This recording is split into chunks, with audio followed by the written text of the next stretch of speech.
Yeah, but you should have a pinned comment though. Can I? Of course.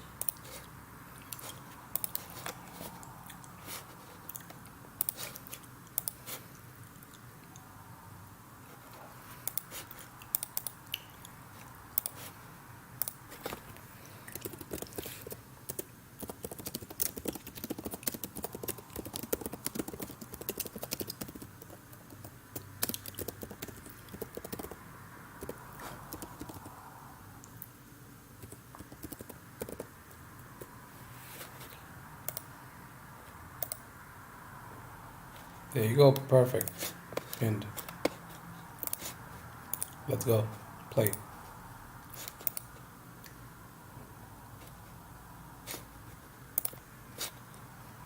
Let's play. I think we're gonna live stream for 12 hours today. Or maybe even longer than that. Why not? Why not live stream for 12 hours?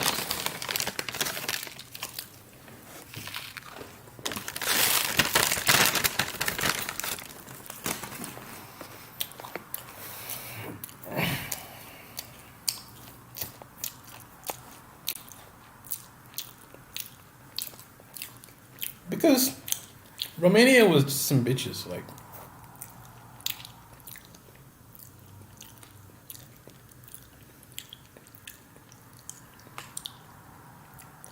If someone donates, I can go buy a joint today. Anybody want to donate so I can get a joint? I'm out of cash this month. I'm basically living paycheck to paycheck and shit. And the next paycheck is coming this month. I'm getting paid nicely by YouTube. Not nicely, but not even close to minimum wage. But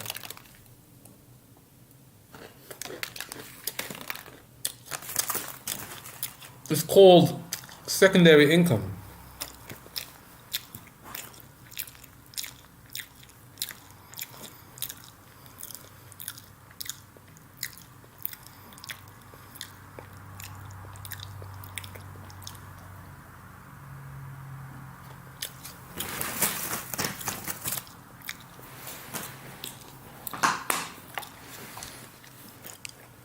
Sorry guys, I'm eating right now.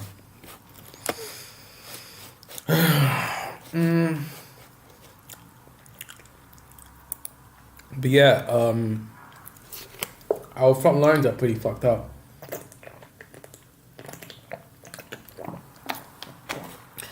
The plan was to attack with the truck with the tanks and encircle the whole force here and take Astrakhan, which is like, where's Astrakhan? Astrakhan's like over here. There it is. Once we take Astrakhan and Guriev, or just take Astrakhan, we don't even need to take Guriev. Oh shit. I mean, we can encircle these guys here. But then we'll have to divert some tank divisions from here to there. And pain in the ass, whatever, you know. How are we looking on supplies? How are we looking on logistics right now? Our logistics system is pretty good. I mean, we're down on artillery and anti-tank and all that, but we should probably like just pull it up then.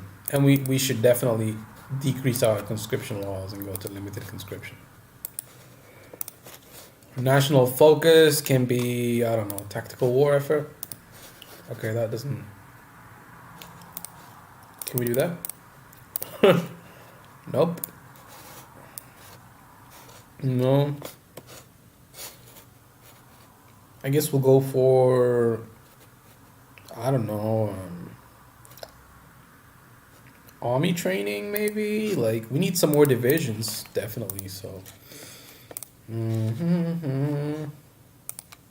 obviously need more anti-tank. And we need less of these guys. Mechanized, how are we looking at that? More than enough. Decrease it now.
The plan is to take these guys out. But we only have 4 divisions here, dude. What are we doing?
They're a puppet of the Soviet Union.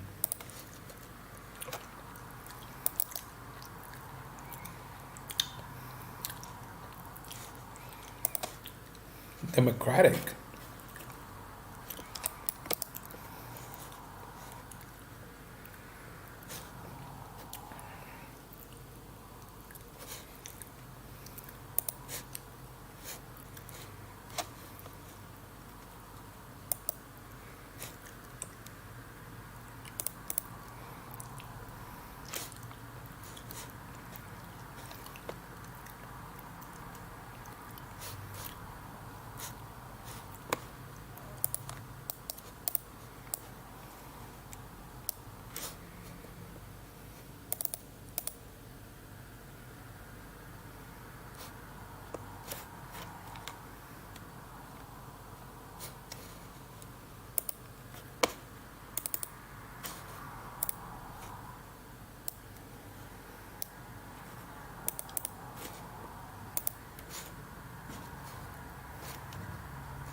I don't get it. Why don't they just surrender?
think they're on the offensive right now.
Well, we're gonna go on the offensive, so.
Yeah, we need the evidence.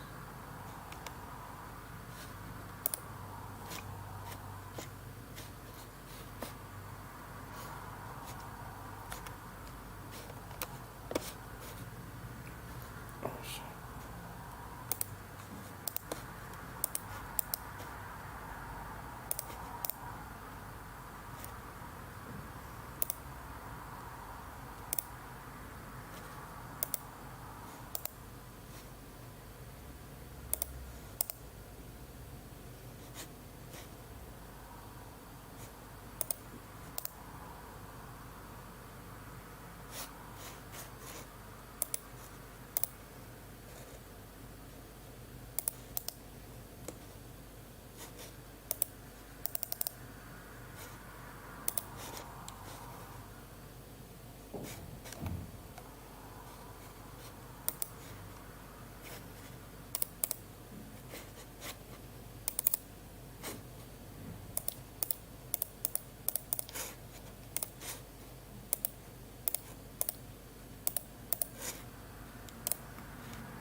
fuck. They really fucked me over here. They almost encircled my whole army group. They encircled like fucking 10 different divisions. 10 different divisions, dude. Like, holy crap. I didn't realize this was gonna be such a big problem, huh?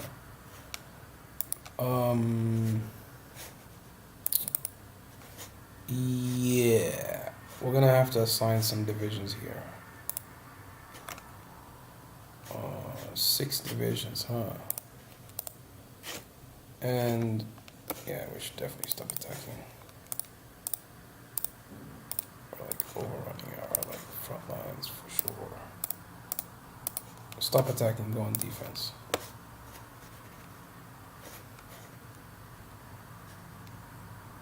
Shit.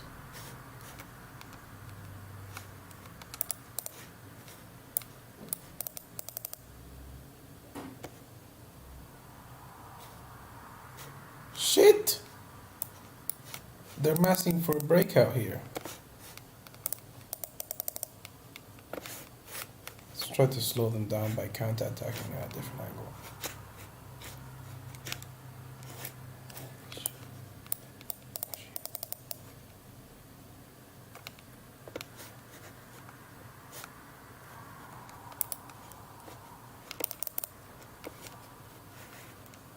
Slow him down a little bit.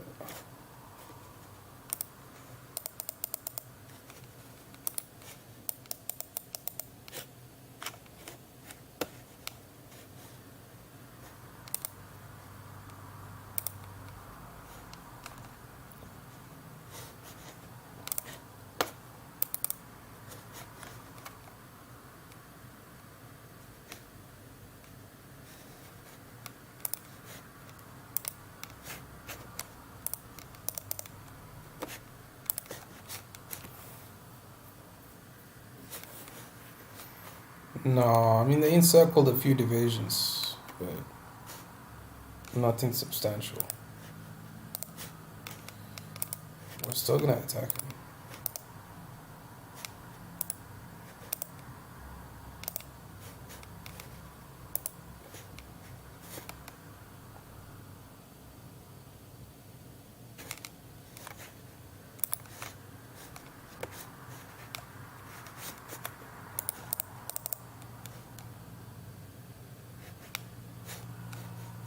Are you being serious? Fuck, no.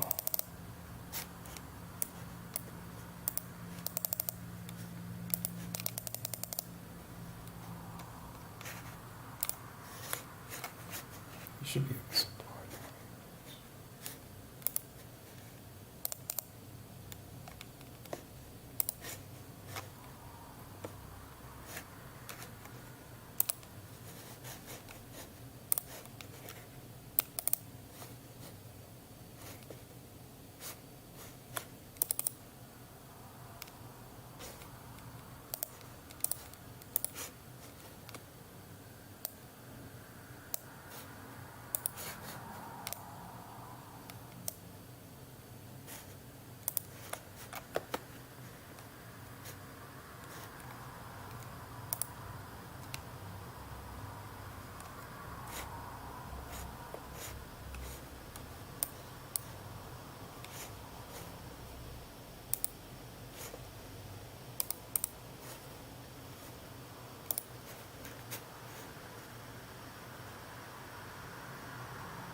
I need to reorder all of this, but that takes too much work, man. It's like, I mean, there's really not much. Like, there's no point. These guys are like so annoying. I don't understand why they don't just surrender. Like, I've taken most of your country, and it's like these guys are just not gonna surrender. I mean, what can you do? They just won't fucking surrender, and it's like, damn. I mean,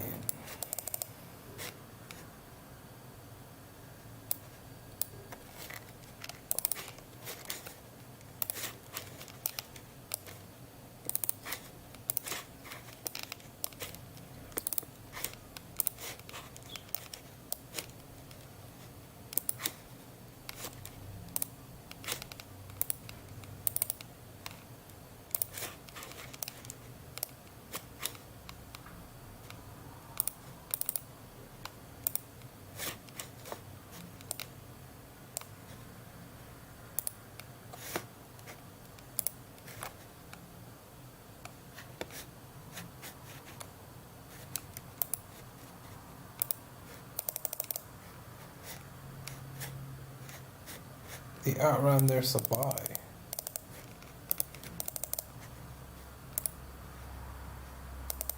They literally outrun their supply. Now they're fucked.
Dan Pena. That dude is like the funniest guy ever. Let's play some of his clips.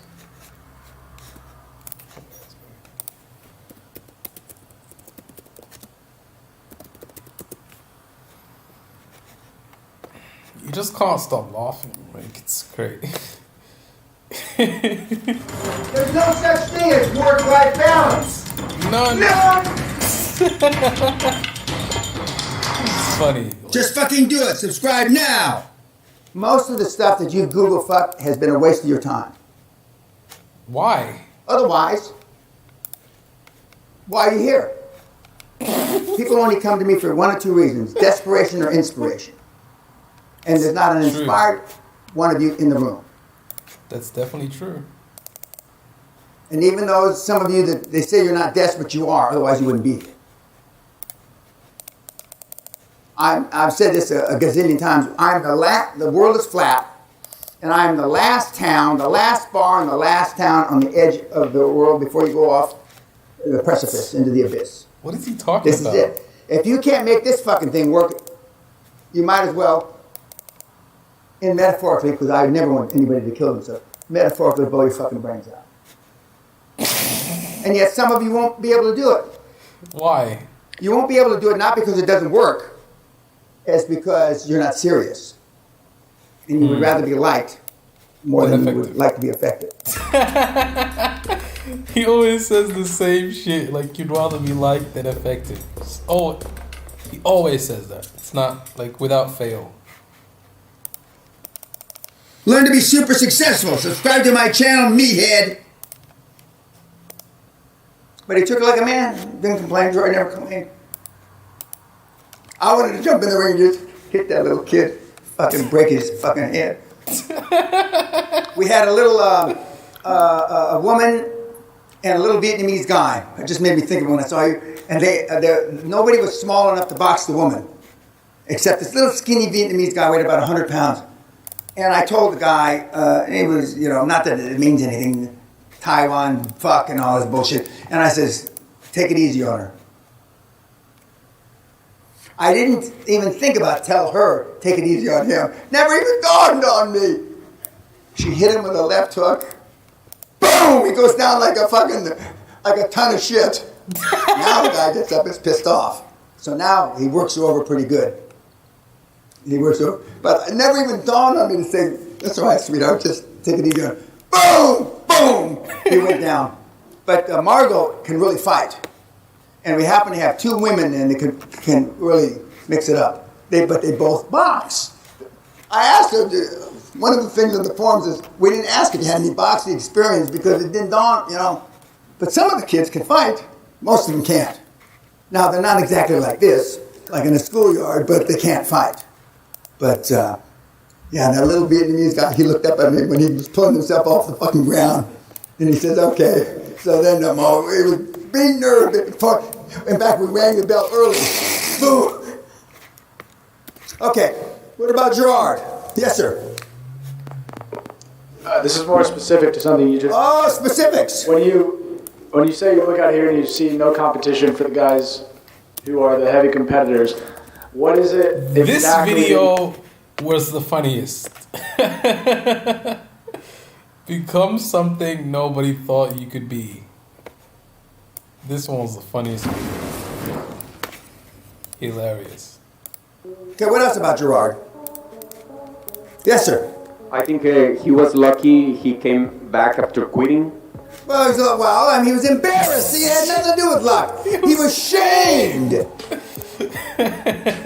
Shamed. Shamed by who, though? Who shamed him? Because a little insipid weasel did deals. Who shamed him? It's like in high school, I wasn't voted most likely to not succeed, but I was certainly at that end of the continuum. And then when I came back from my 20-year high school reunion... Nobody likes me, though. Our reunion was on the Queen Mary. I'm not liked at in Long all. Beach, the boat. Nobody likes me. And I was the master of ceremony. You'd rather be liked than effective. And I'm dressed in a three-piece white linen suit like Rhett Butler and Gone with the Wind. Chicken heads, and it's got my name and my picture. and people are looking at the picture because they didn't relate. And 2 days before, I had just been on the front page of the Los Angeles Times, cover, big picture that ultimately won a Pulitzer Prize, and it said, "The New Breed Latino Wealthy." And I was written that I was supposedly the richest Mexican in the United States. I said, if I'm the best we got, we're fucked. That's what I said. I still say it today. But I'm not the richest. One, I don't live in the United States, and two, there's other guys that have made more money than I have. Not many, but a few. And classic. They couldn't relate because I was a classic fuck up in high school. 3 weeks before we graduated, my kids hate this story. Really massing for a breakup. We were sitting on the lawn. There used to be a senior area. Only seniors could sit to have their lunch, and everybody else ate someplace else. Cool. And so Ruben Munoz, Walt Wojak, and myself, both of which are gone now, we're sitting there. We're eating big boy hamburgers, and we were in a lockdown prison. I mean, and there was no delivery. There was no Uber fuck in those days. 1963. And the boys' vice principal, which was the enforcer, Hank Leeds, he's the guy that beat you. Said, "Where'd you get those fucking hamburgers?" I said, "We had them delivered." He says, "Get in my fucking office after lunch."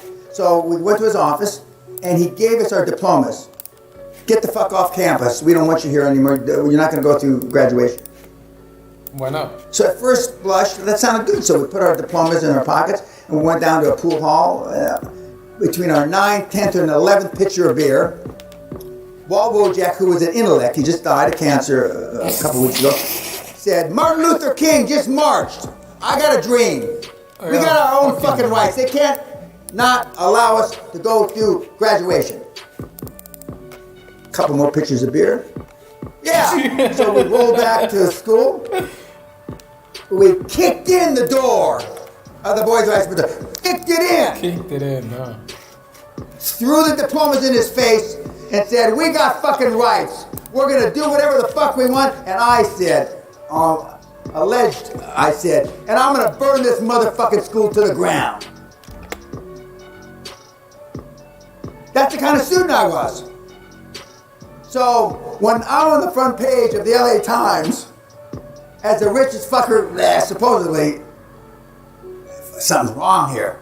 He must have done it with drugs, or something's not right here. And so, but I've been disappointing my naysayers, and for a long, long time. But I'm the least. They didn't have a least likely to succeed in my class, but I would have been if they had voted one. Now that kills my kids. My kids hate hearing that. They're embarrassed.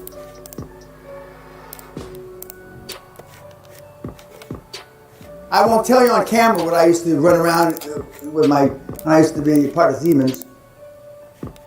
But you could just imagine.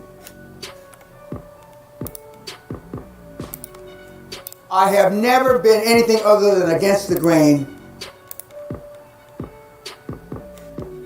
I've always been outrageous. And I've always got a lot of ass and a lot of money. My whole life. And the little guy can't get your willy wet. It's like I'm what's it called when the two worlds are the same space? Parallel universes. I don't understand. And almost all the guys that I know that have the big bucks think exactly like me, except they have two faces. They've got the public persona and the persona, the private persona. And just as I explained to you what happened to the granddaughter of Warren Buffett, that's how they are.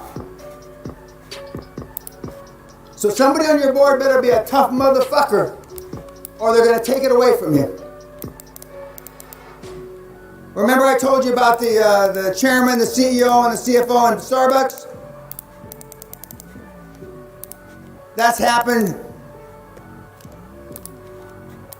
that many times to me, not to me. It only happened once to me, believe me. And when it happens to you, or you, gee, is that what Mr. Pena meant? In one case, I was so pissed off, I told the kid, I'll put up the money, let's go after him. I was so affronted by it, and the kid said no.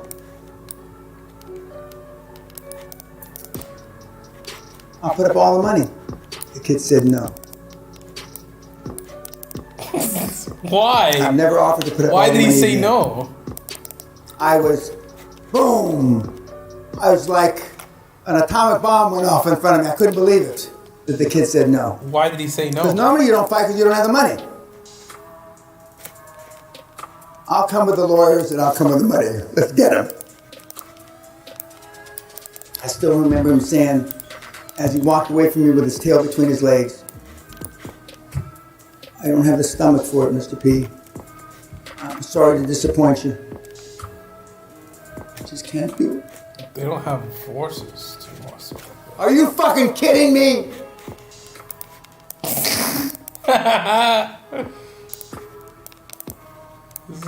Thank you. Thank you very much, sir. With my hand, I'm not going to show my heart. I showed my heart last time because we had a picture of it from the MRI. But where my heart's supposed to be, and we got one there. 10 years ago when Sally and I both had this kind of big comprehensive examination thing with all the CAT scans and all that, they lost her brain at UCLA Medical Center. And I made fun of that. I mean, I beat that to death. I paid for it in the long run for beating it to death, but they lost her brain. And then they found it, I don't know, a month later. And this is a proper medical center. It's not some fucking half-ass place. And but this time, they didn't lose anything. And I had more tests, a few more tests than she had. And although your brain shrinks as you get older, which I don't like that. Because even when I was a kid, I had a big head when I was a kid. They were saying it in a derogatory manner. He's got the brain as big as a planet. They were making fun of me. But I did have a big head when I was going through the albums that I alluded to yesterday for this newspaper article. And I saw when I'm in the third, fourth, fifth, sixth. I mean, you can just go with big head. I mean, and normally I was almost always the tallest kid, a big head. But as I found out, because one of you crack mentees, meatheads, brought to my attention when Brian Culet Rose says that I'm a Neanderthal, one of the last Neanderthals on the planet. Neanderthals had a brain 20% bigger than Homo sapiens.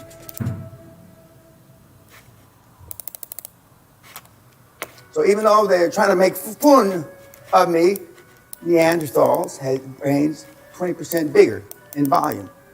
And I have the Neanderthal 13th rib. My father had the Neanderthal 13th rib. We don't know about his dad because his dad died before he was born. So there is some truth.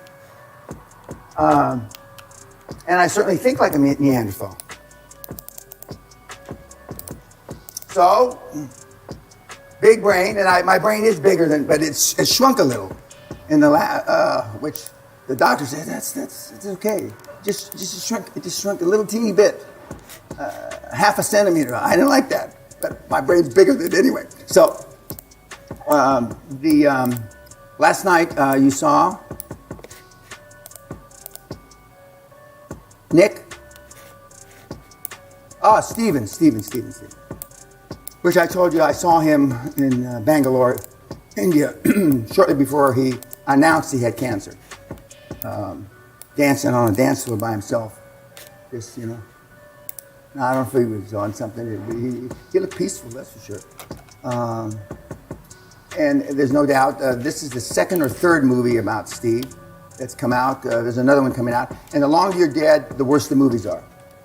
Because they feel that there's less likely they're less likely to be sued for slander or whatever.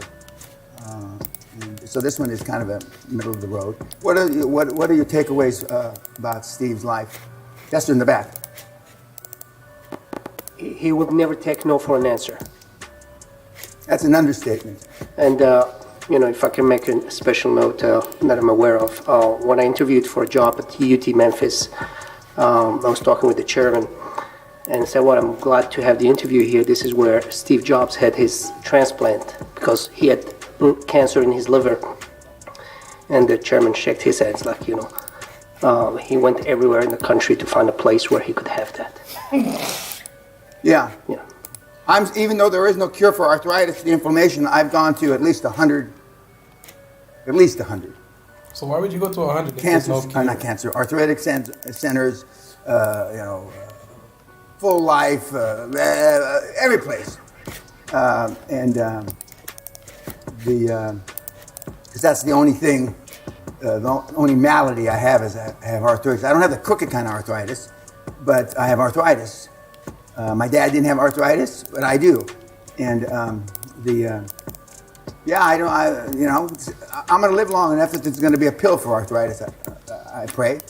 But they don't take no for an answer.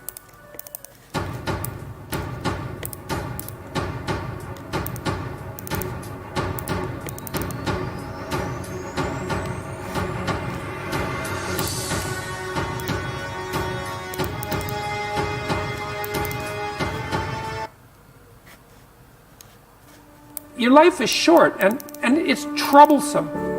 And perhaps you need to do something worthwhile with it. And if so, then you should do the most worthwhile thing.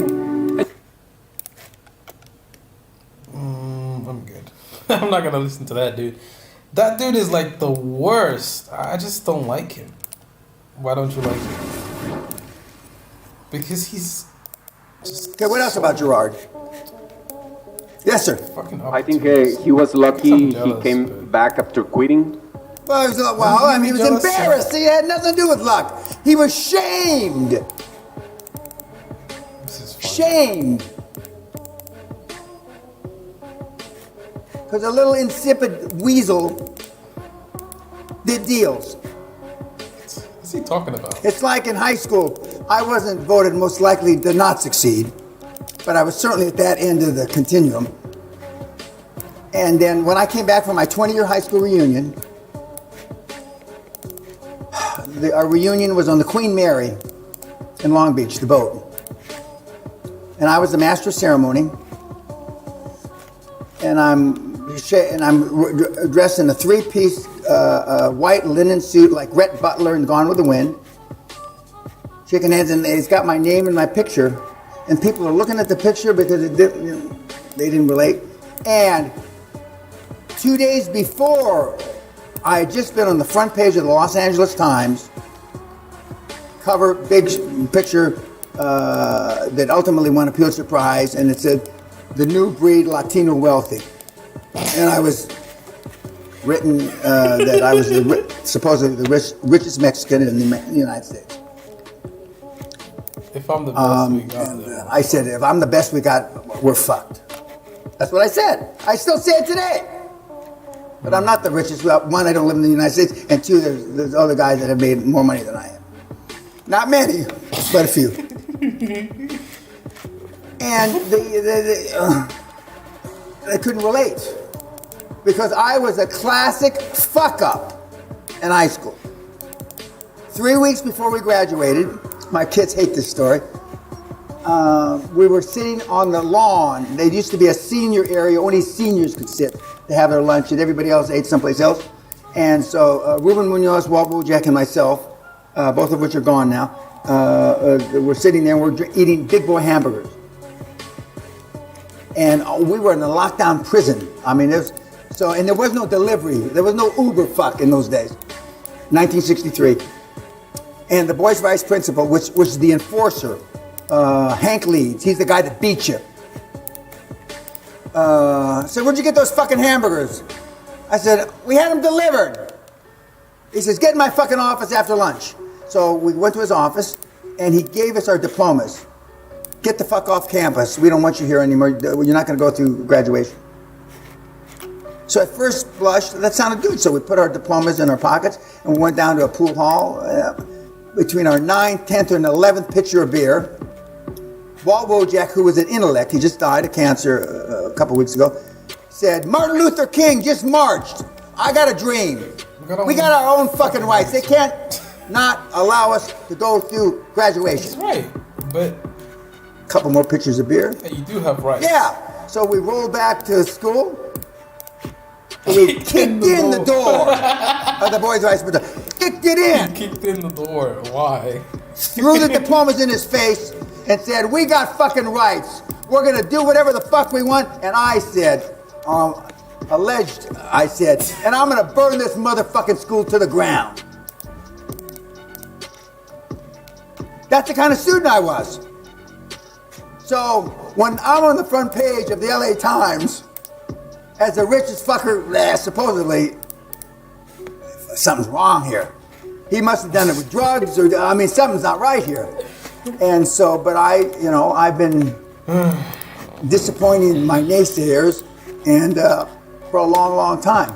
But I'm the least. They didn't have a least likely to succeed in my class, but I would have been if they had voted one.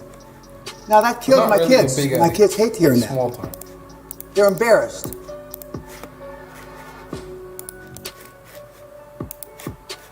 I won't tell you on camera what I used to run around with when I used to be part of Siemens. But you could just imagine.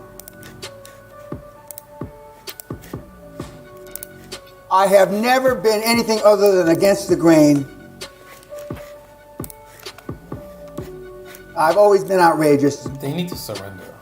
And I've always got a lot of ass and a lot of money. My whole life.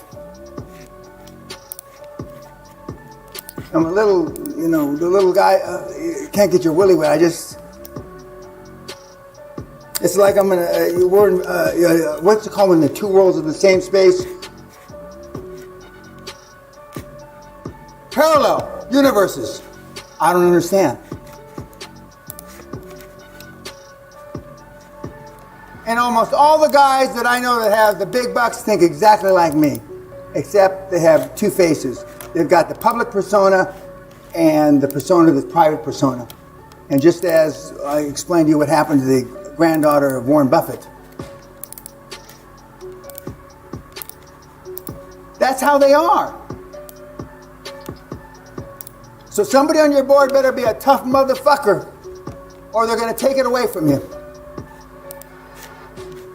Remember I told you about the chairman, the CEO, and the CFO in Starbucks?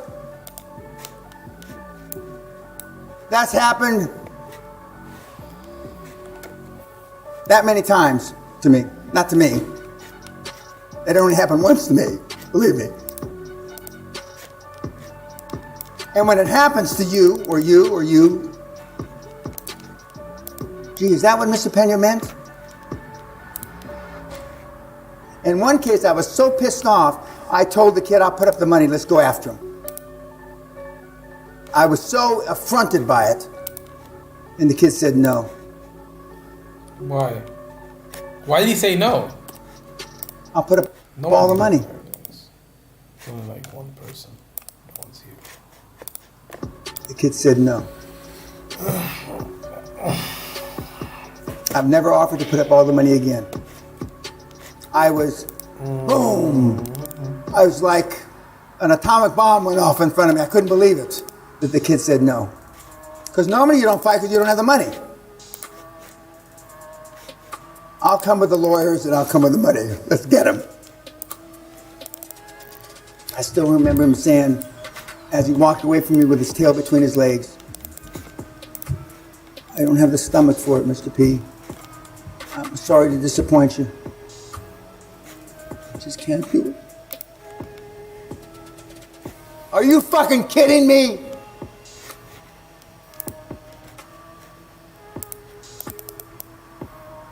Yeah, thank you. Thank you very much, sir. With my hand, I'm not going to show my heart. I showed my heart last time because we had a picture of it from the MRI. But where my heart's supposed to be, and we got one there. 10 years ago when Sally and I both had this kind of big comprehensive examination thing with all the CAT scans and all that, they lost her brain at UCLA Medical Center. And I made fun of that. I mean, I beat that to death. I paid for it in the long run for beating it to death, but they lost her brain. And then they found it, I don't know, a month later. And this is a proper medical center. It's not some half-ass place. And Isn't this that time, crazy? He didn't even lose told anything. his own mom. And I had "Don't more be a tests. bitch, You're not gonna die. A few more She tests than she had. dies. And although your brain shrinks Crazy. as you get older, which I don't like that. Oh, now we have to take this part, huh? Because even when I was a kid, I had a big head when I was a kid. They used to say, they were saying it in a derogatory manner, he's got the brain as big as a planet. They were making fun of me. But I did have a big head when I was going through the albums that I alluded to yesterday for this newspaper article. And I saw when I'm in the third, fourth, fifth, sixth, I mean, you can just go, big head. I mean, and normally I was almost always the tallest kid, a big head. But as I found out, because one of you crack meatheads brought to my attention when Mayor Brian QLA Rose says that I'm a Neanderthal, one of the last Neanderthals on the planet. Neanderthals had a brain 20% bigger than Homo sapiens.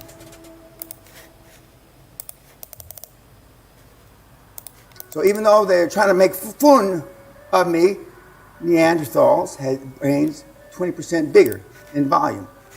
And I have the Neanderthal 13th rib. My father had the Neanderthal 13th rib. We don't know about his dad because his dad died before he was born. So there is some truth. And I certainly think like a Neanderthal. So, big brain, and my brain is bigger but it's shrunk a little. In the which the doctor said it's okay. It just shrunk a little teeny bit, half a centimeter. I didn't like that, but my brain's bigger than it anyway. So, last night you saw Nick. Steven. Which I told you I saw him in Bangalore, India, shortly before he announced he had cancer. Dancing on a dance floor by himself. Just, I don't know if he was on something. He looked peaceful, that's for sure. And there's no doubt, this is the second or third movie about Steve that's come out. There's another one coming out. And the longer you're dead, the worse the movies are. Because they feel that there's less likely they're less likely to be sued for slander or whatever. And so this one is kind of a middle of the road. What are your takeaways about Steve's life? Yes, in the back. He would never take no for an answer. That's an understatement. And, if I can make a special note that I'm aware of, when I interviewed for a job at UT Memphis, I was talking with the chairman and said, well, I'm glad to have the interview here. This is where Steve Jobs had his transplant because he had cancer in his liver. And the chairman shook his hands like, he went everywhere in the country to find a place where he could have that. Yeah. Yeah. Even though there is no cure for arthritis, the inflammation, I've gone to at least 100 arthritic centers, Full Life, every place. Because that's the only thing, the only malady I have is I have arthritis. I don't have the crooked kind of arthritis, but I have arthritis. My dad didn't have arthritis, but I do. And I'm going to live long enough that there's going to be a pill for arthritis, I pray. But they don't take no for an answer.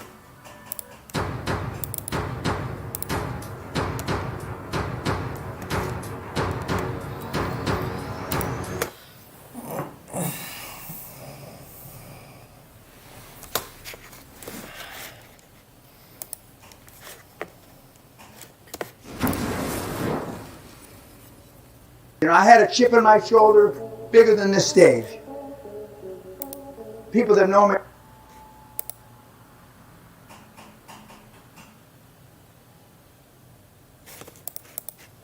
He said I used to walk like this. I had a chip because I didn't go to Ivy League school. I didn't go to MIT. I didn't go to Oxford. I didn't go here. I didn't go there. And I was resentful of it. And when I went back to school after the military and I got straight A's and I was they said I had a brain the size of a planet. I was so fucking smart. How come we didn't figure this out when I was 5 years old? Boy, but when I fired my first Oxford guy, fired my first Cambridge guy, fired my first Stanford guy, then after 15 or 20, you know, I was okay with it. But I certainly wasn't. I mean, I went out of my way to fuck over Ivy League guys. They used to say, the saliva used to start dripping down my mouth when I saw a young MBA from one of the big, you know, I-banks, investment banks like Goldman Sachs. He went to Stanford. I'm gonna fuck him right in his mouth within the first 5 minutes. I should tell myself. And I did.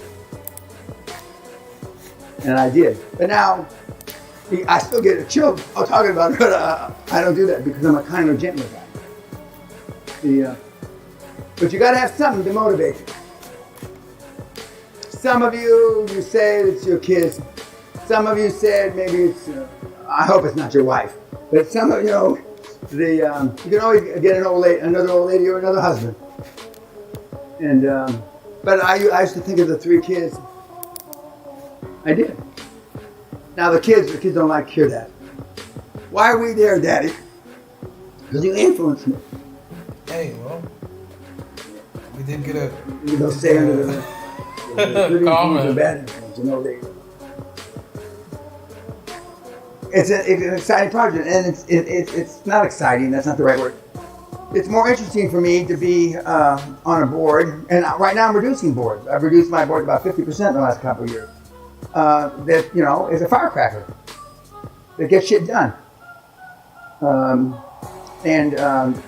I know what a firecracker looks like because I used to be one, and you know, I'm still more of a firecracker than 98% of the people that come to the seminar, and that shouldn't be.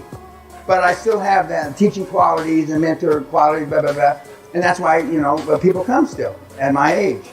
But in the 90s, half the kids in the room had the same firecracker that I was. Half the kids in the room. They were hungry. See, I mean, very few in this room, really, they come into this room, really are hungry. And they're always hungry for some kind of different reason. You know, prove this to this person. Prove to IBM you got fired, or Steve Jobs fired. I'll prove them, you know. Sometimes prove to your father that you're not a worthless piece of shit, even though you're a 4-time loser from San Quentin prison. But so, you know, you're motivated. But very seldom, I mean, even though you may be motivated, you have that fire in your belly, as they say. Yo, let's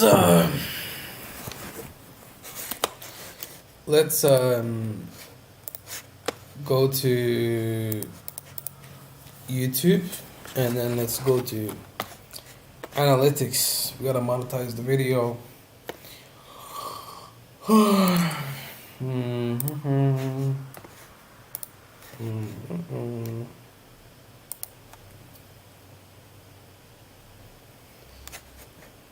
Yeah, but we kind of have to go to gym today.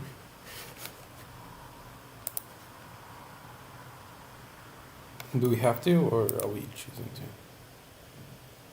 I think we have to.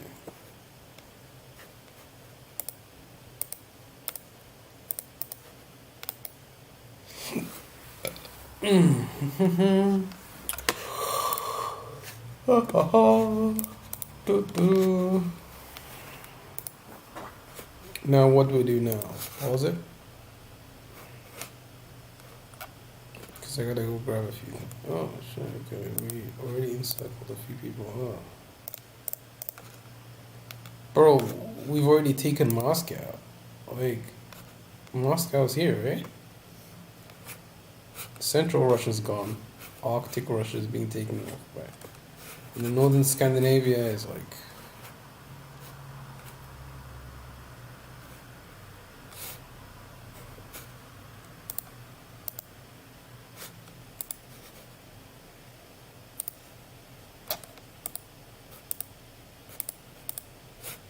Yeah, but without air superiority, they can't do the atomic bomb thing. So there's that.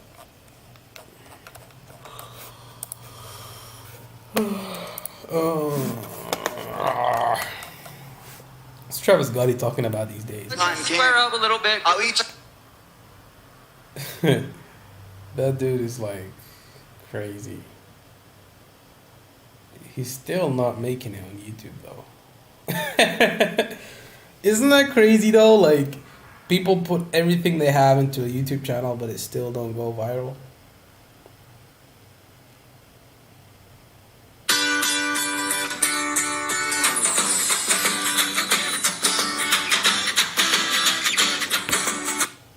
Yeah, I must have highlighted this shit. I don't know.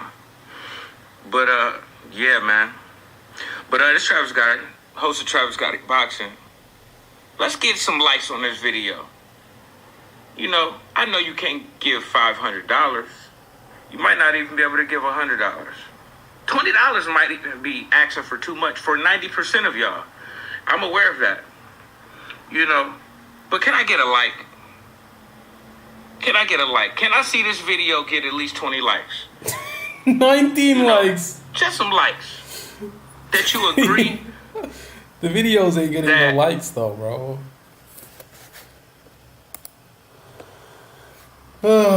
What's up, C. Santana? What's up, bro? I'm just chilling, trying to make some money. I mean, I could get a job, but that ain't gonna make me no money though, bro. Like, it's like, dang.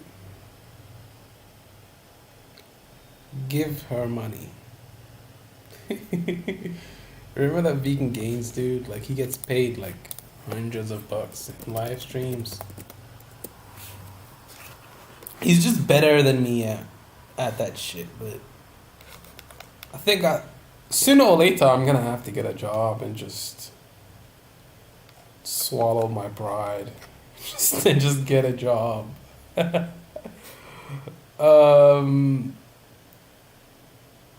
I'm gonna have to just get a job eventually. Like, because I know this channel, this stuff, it's not really working out. You know? His channel is a lot better though, for sure. That's a guy or a girl? I'm so confused. Is it a guy? Who knows? I don't even know. Support the Patreon. Okay, what else? See their Facebook posts. The phlegm face. Is this? He looks like a girl, but he also looks like a guy.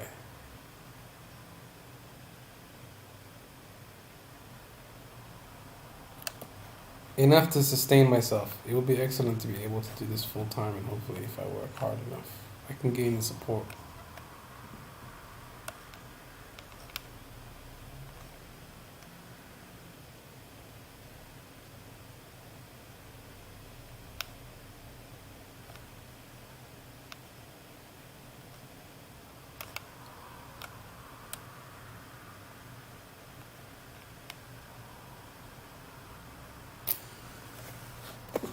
Okay, cool.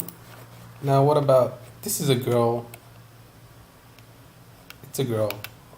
I swear I thought it was a dude at the beginning, like. Oh, and then the tattoo. I like the tattoos. They look kind of dope. Do they? You are... What? What does that even say? What does that even say, though?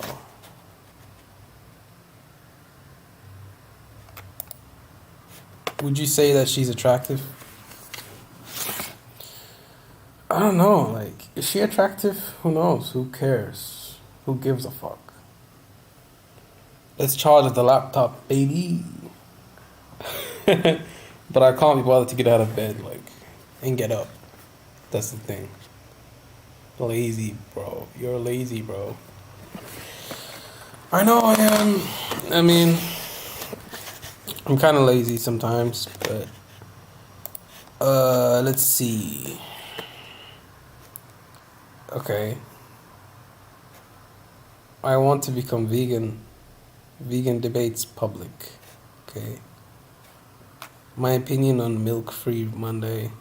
I mean, she's making more than me, and her page is a lot better structured for sure. Mine is like all over the place, right? Yeah, it is. It is definitely more all over the place. Vegan, it's all about veganism. This channel is all about veganism.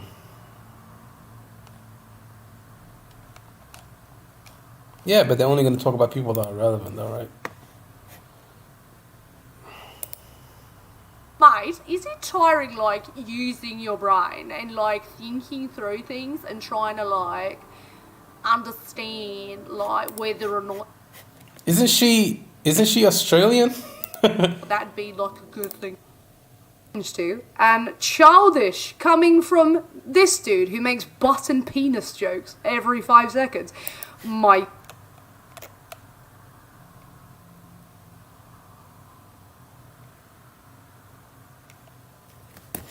Alright, let me grab my charger.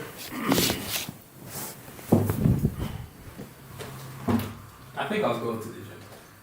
You sure? I mean, I don't know, like, maybe. I mean, it's gonna close at 5.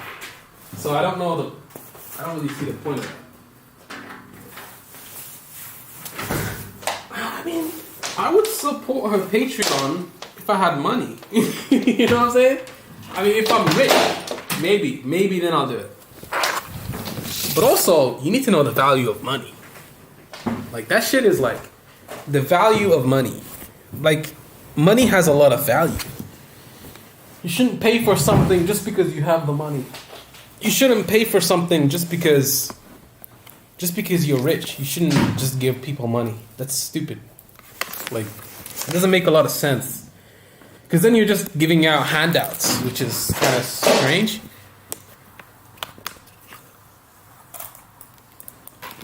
Alrighty, let's watch a little bit of her video. Vegan gays. Vegan gays. Okay. What kind of videos does she make? Nah, honestly, you made me. Now I want to become vegan. That's bullshit. It's just trolling. We got that's salad. honestly. Can we get some salads in the chat? Wait, is she also on Twitch too? Let's see. She must be on Twitch. And what's this? What's this? Oh, okay. Okay. This is like a landing page. Bro, like, you gotta put more effort into your YouTube shit, man. Cause then, what if I build like a website that redirects all of my shit? Let's see her Instagram pics. Let's look at her Instagram pics. So 3,000. Okay. She's gay. Okay. Who cares?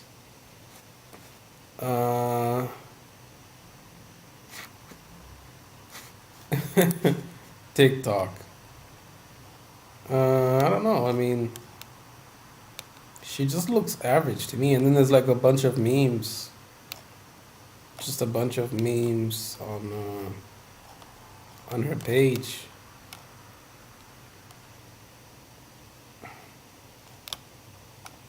A momentary sensory pleasure being satisfied is not more important than the entire life of another sentient. What? I mean, I get it, but I'm not gonna like put up all these memes. Like being, I mean, it's kind of strange though. Like, isn't it weird how people that are vegan, like, they make that their whole identity? Everything is about vegan. Everything is about animals and blah blah blah. Like, and then look at the back. Yeah, I don't know. Yeah. It's like, okay.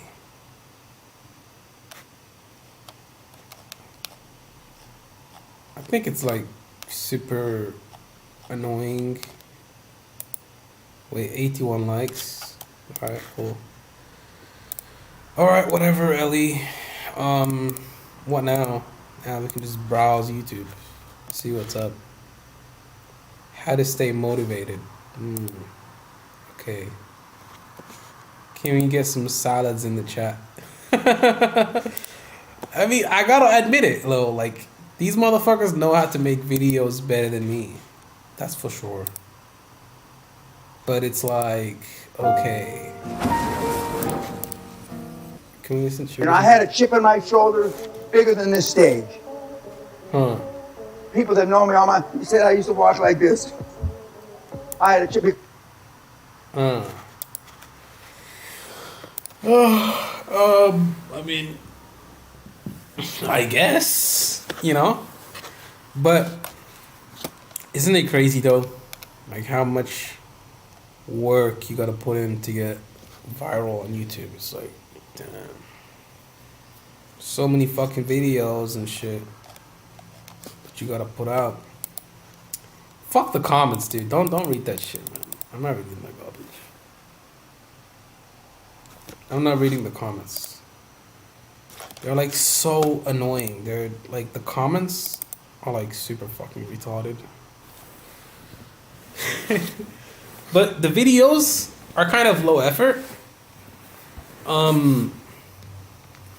You know, I mean, I want to put more effort in, but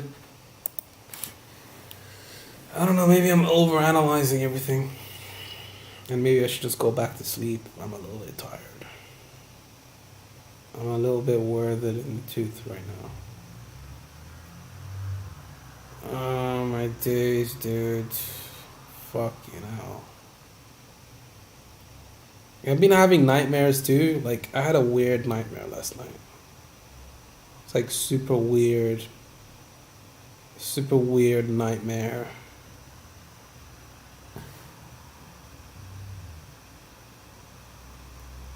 Yeah, that's true. I mean, you could say that for anything though. Like, oh, if you don't care, then who will care about your channel? But that's not the point though. I do care, but it's not really going to, it's not gonna blow up, so it's like, why bother? Why put so much into something that you're not gonna get anything out of? What does that mean?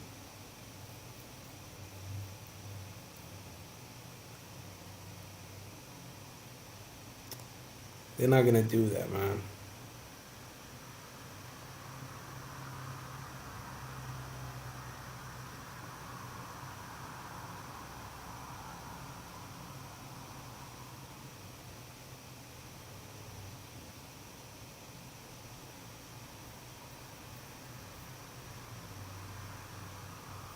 Damn, 26,000, huh?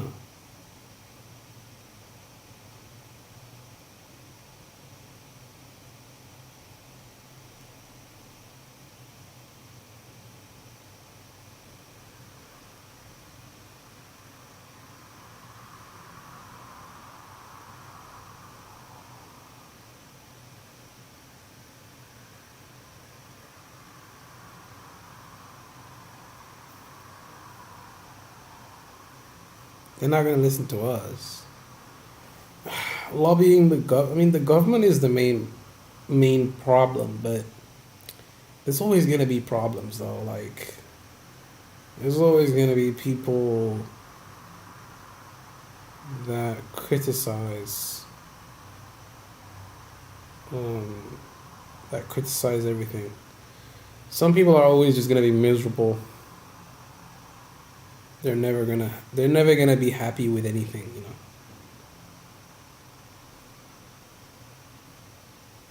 Yeah, it's just politics. You know, politics is just, it's just some bullshit.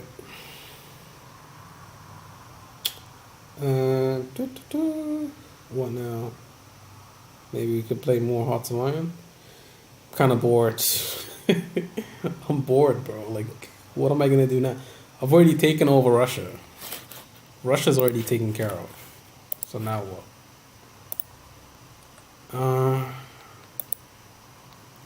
Like what now? How long is this gonna take to beat? How long are they gonna? Okay, well.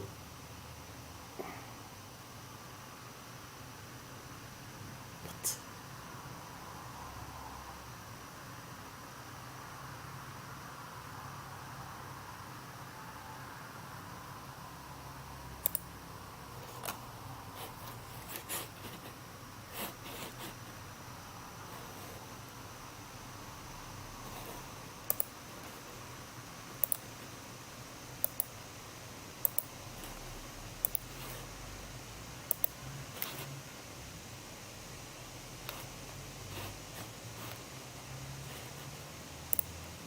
But there's no planes here. Like, how am I supposed to even?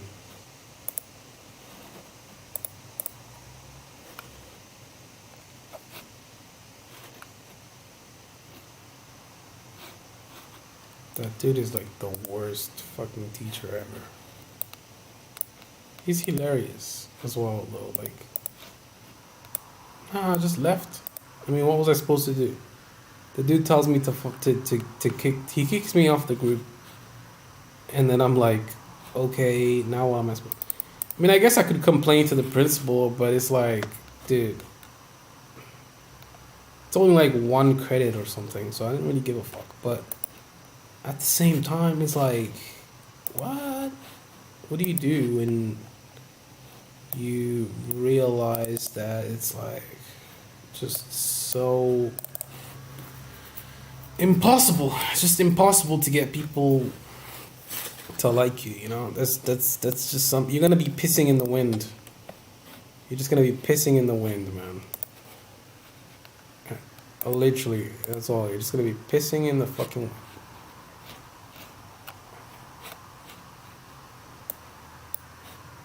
Well, we're already breaking their divisions down. Like, we just have to attack their flanks, make them have to pull their troops back. And we got some tanks here too, so we can like push these motherfuckers back like everywhere and go on a run like.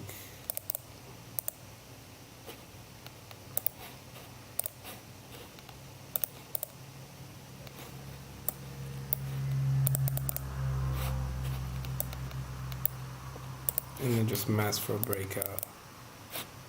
Pin him from with this.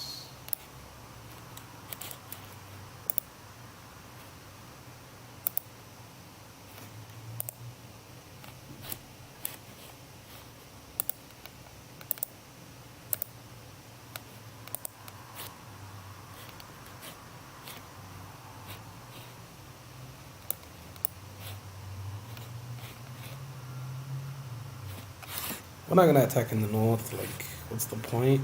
We already have everything that we need. Apparently, we just need to take Ufa or something, and then we win. But he's reinforcing it. Stop him.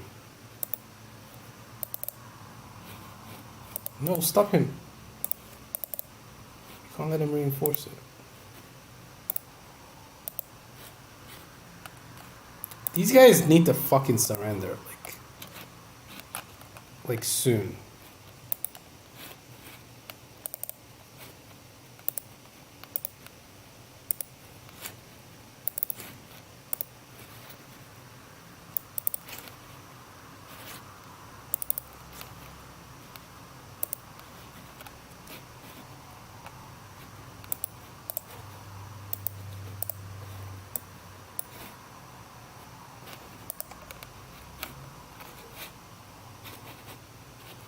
Now we gotta take Sverdlovsk. Like the fucking it just gets pushed back every fucking second. Like the goalpost gets shifted every 5 seconds. Now I gotta take Sverdlovsk. Like it's never ending, man. But I think we can like. No, these guys couldn't even take them out, yeah, huh? Damn, you got like fucking 20 divisions here. And you still can't beat them? It's kind of wild, huh? Nazi Germany. The Dual Reich. Roy Heinrich.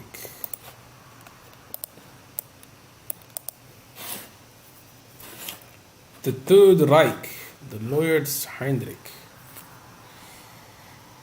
Yeah, but Ninja's an outlier though. He's like super duper different. He's not even like you can't compare Ninja and anybody else. He's just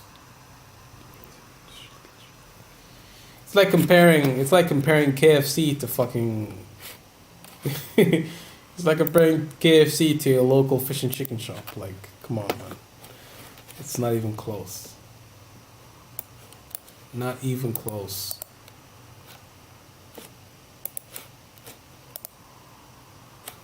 Can we like attack through here?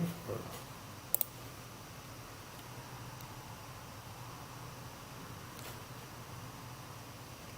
Iran. He has to use Iranian troops now because he's like super out of divisions. Crazy.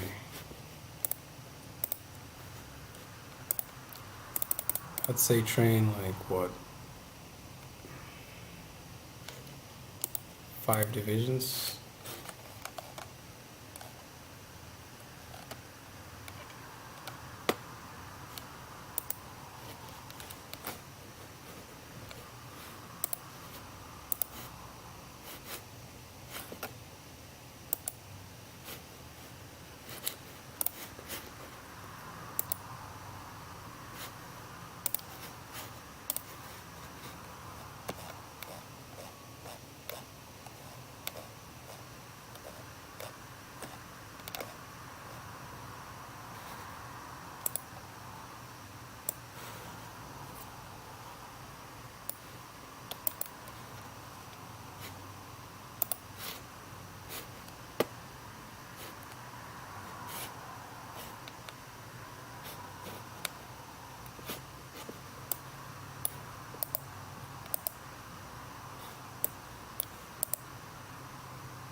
Damn, I can't even get one donation? Like, damn, like these motherfuckers, like, seriously not even giving one donation, huh?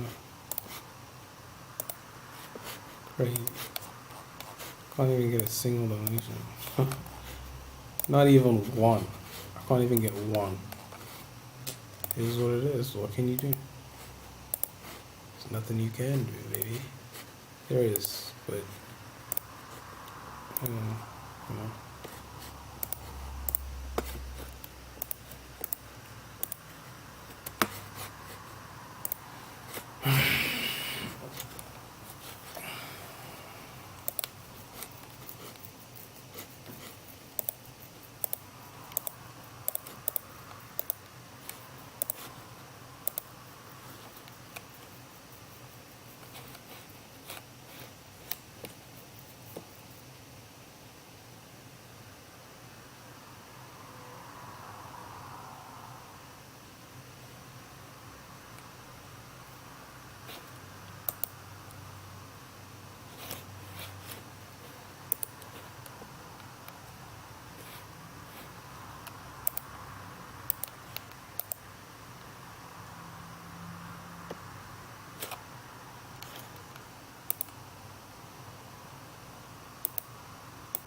finally they capitulated.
Oh, this is so satisfying, man.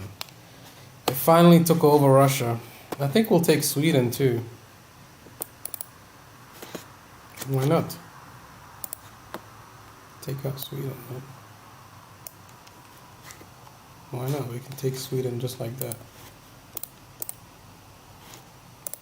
Decline. Sure.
We can keep going.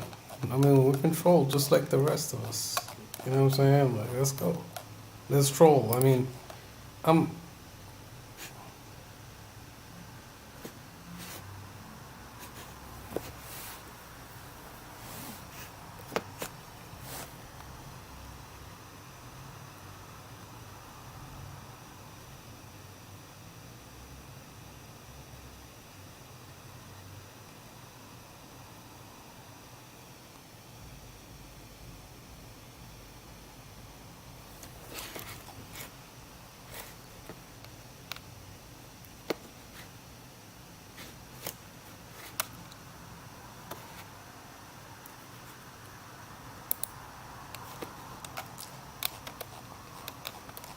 Who is this dude?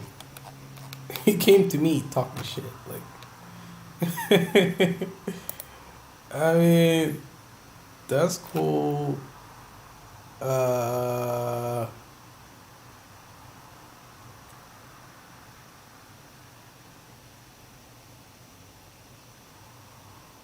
huh.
They're plotting, huh? And what happens if?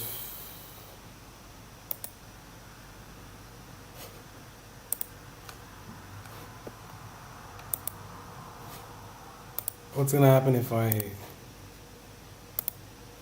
Yeah, but what's gonna happen if I do this? Then what?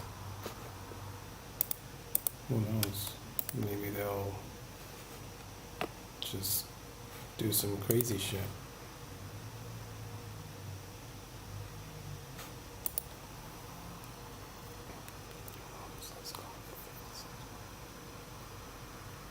Let's go. I mean, you want to talk shit? We'll talk shit. Like, we'll talk shit, man.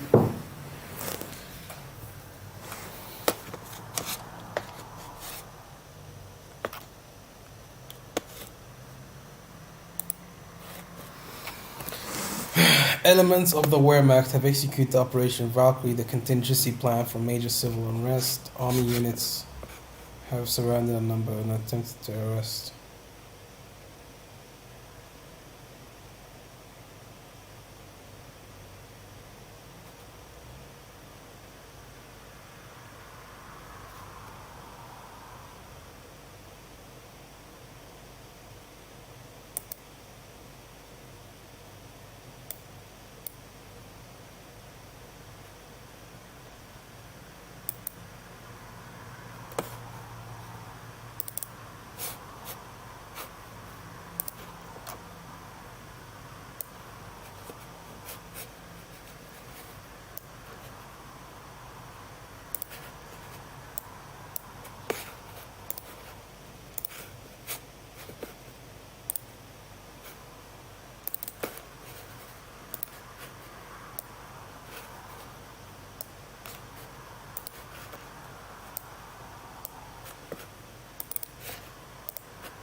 civil war, not a very pleasant sight, but.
can get money and go save the world. Man. You can get money and go save the Brazil place or something. But without money, you can't do nothing. uh, that is pretty funny. It's not supposed to be funny. It's supposed to be inspirational. You know, shit is supposed to be inspirational though, but it really isn't. It's just an old guy screaming at you. An old man just screaming his head off. Yeah, we're beating them pretty bad right now. Getting their ass whooped.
Without money, you can't save a fucking thing. Oh, so funny.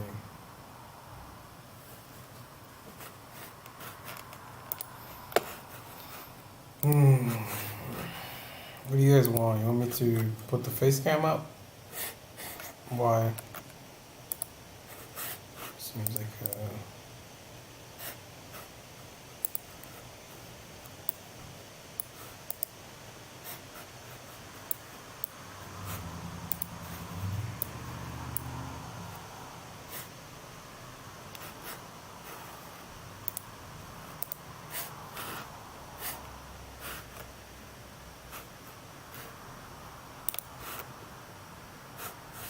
I'm taking Vienna. I've already taken Vienna. It's mine. No, you haven't. They're still defending vigorously. I guess they don't want to lose Vienna.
They should surrender. I mean, it's not looking good for them right now.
And they knew, and it was very well that they surrendered, because then I would have like done some stupid shit. But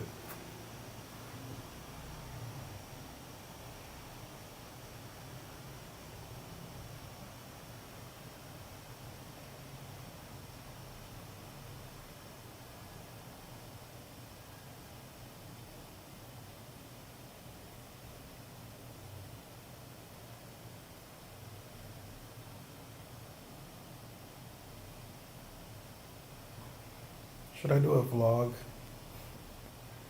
Should I do like a vlog style video today?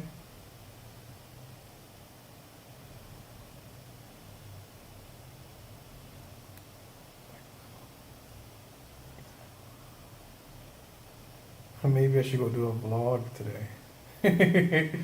What do you guys think? You think I should go do a vlog?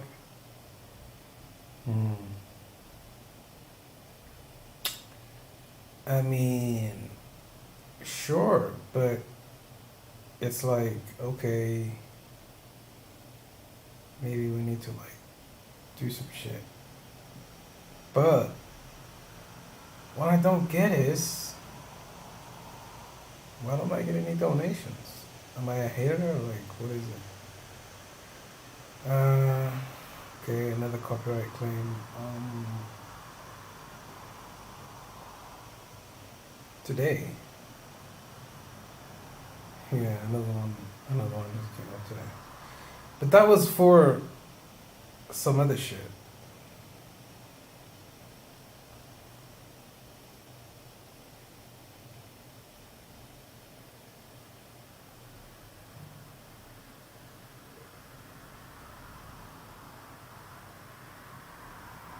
I think it did. You got like 10,000, almost 10,000, almost. But you don't care which one is the. Okay, well, that's not my problem, bro. It's not really my problem. Okay, we'll be back. Let's do something here. Be right back. Actually, we don't even have to do that. Let's just go with this.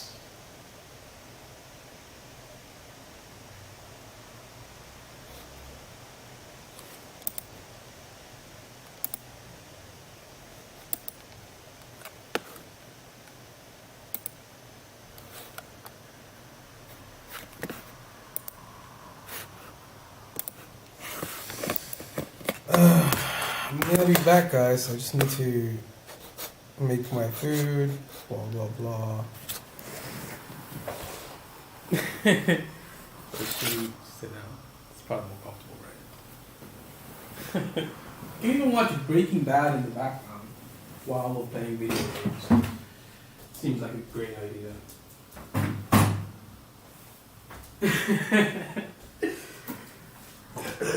Just watch Breaking Bad in the background and shit. He's not. He's fucked up right now. Why would I do that? Imagine leaking his. No, the camera's not up right now, so it's okay. Where the fuck is my phone at, bro? Probably on the floor. Guess again. Guess again. It's not there.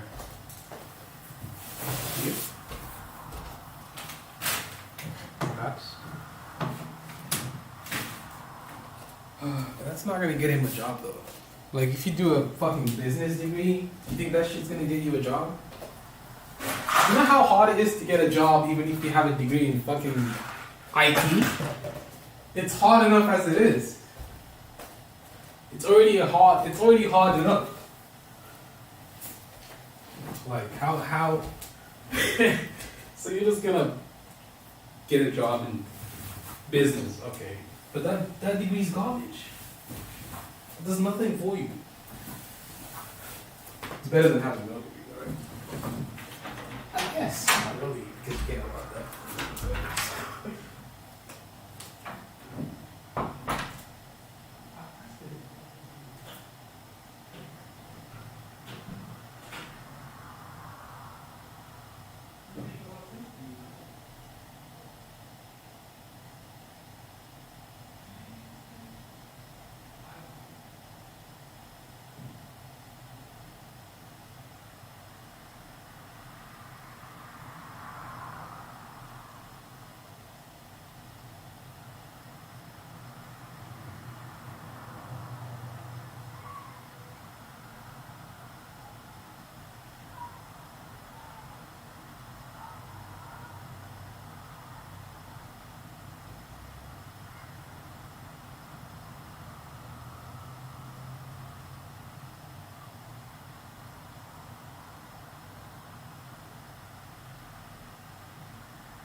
He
gave me some good work, though, right? Like, he should. Dude can box. You know, it's worth mentioning that you were Alright. inside. I'm just a guy from my here. But Tigger joined Floyd last night. What time he worked out? 2 in the morning? So this is his second workout, within this day, What he ends up doing, training at 2, running late at night.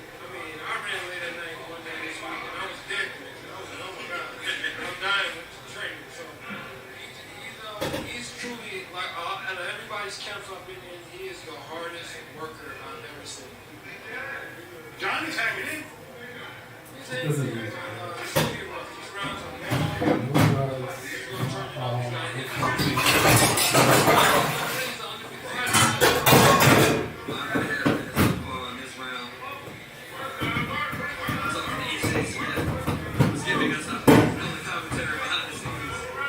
It's Donnie. Don Moore. dangerous Don Moore. 17-0 from Gary, Indiana. That's a soft town, right? I'm just kidding.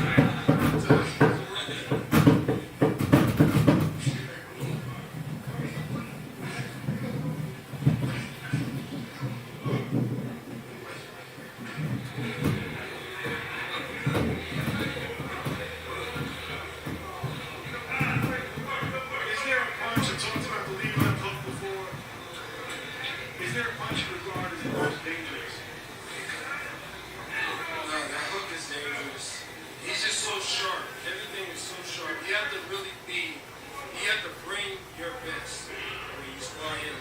Well, a pretty tough thing as a fighter, not knowing when the bell is. I know a lot of guys get conditioned to wait for 30 seconds. Buzzer before, they have a sense of when the round is winding down, how much more they can throw, when they'll get a rest. You don't have that here, do you? We don't have that. We have the clock man, and that's about it. You got to be prepared. When you spar one of the team guys, you got to be ready to work. And that's just how it is. We pay all our sport partners, we take care of them, but you got to be ready to work. How do you pace yourself? Like, I don't understand. So you say, okay, I'm going to save me a little bit for the interim. You have no idea what the interim is. You got to be trying to be smart. There goes that lead up, fellas.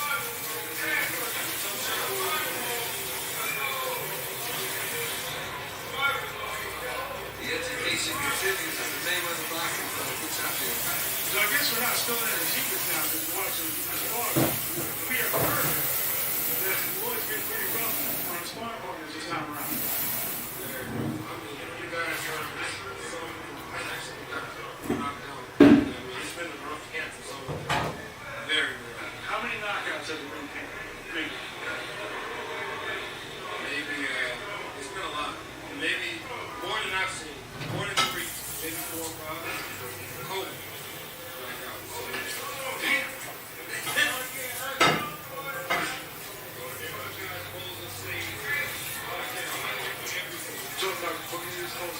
Great champion, fixture here at the YZ.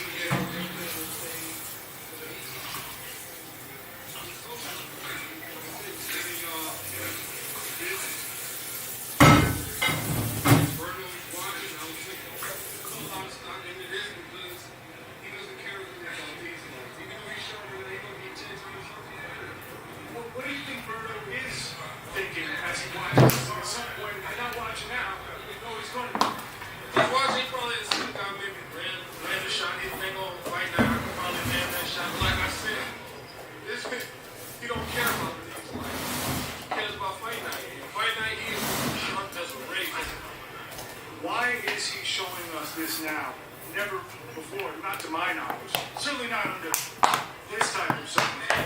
Truly, I said it earlier, truly this is the end. It's got to be the end. Some of these never done. It's got to be the end. What are you saying over there? Let it know. I said if they didn't think this people want this every indication, this is truly the end. Never. You know how many times sometimes I access for sparring footage? Yes, man, I know. HBO, everybody. Show Sports is bringing it to you exclusively on their YouTube channel. Mark Rigo, big ticket here to verify this is really happening live. Not taped, live sparring in front of the entire media accumulated.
Yeah, you said you had to take it.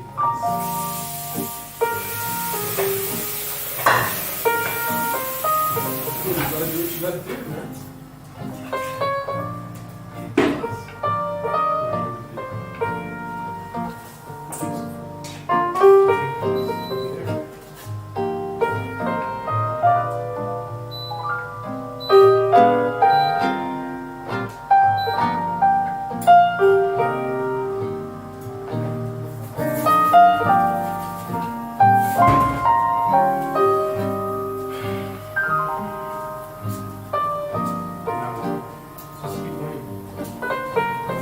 Anyone wants to donate, they can donate. If not, all right, my food's on the stove. Let's play.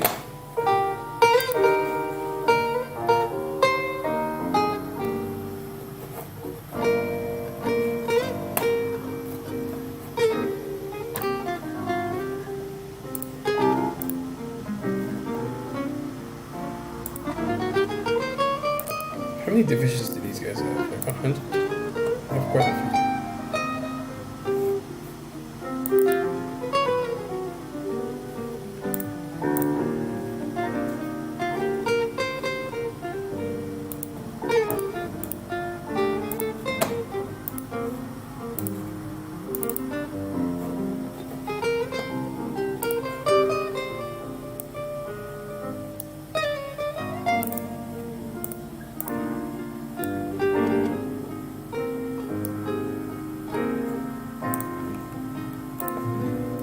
I'll give Hungary access to the sea.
we need to produce more divisions.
Do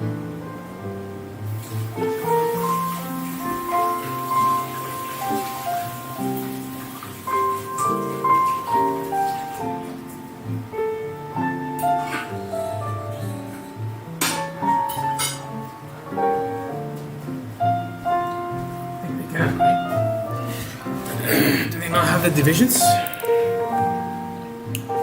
We'll give them some divisions. Expeditionary Force.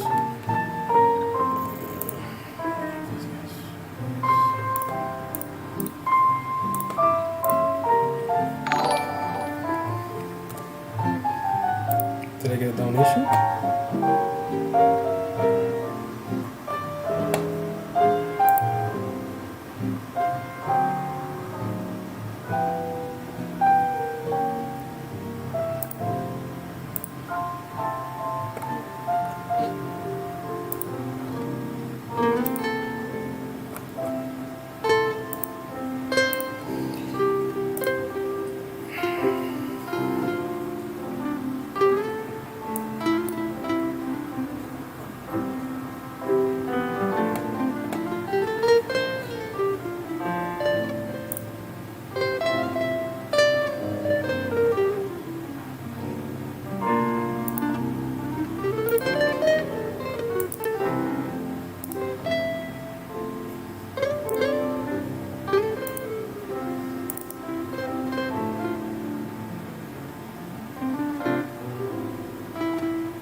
if nothing comes up.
Like YouTube, maybe I'm in a live stream or something.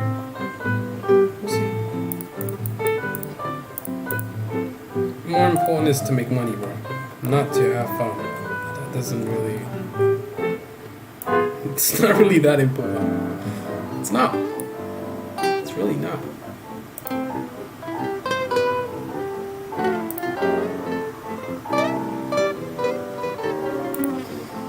It's really not that important. Playing video games is like... Streaming is the main thing. I'm probably streaming tomorrow too.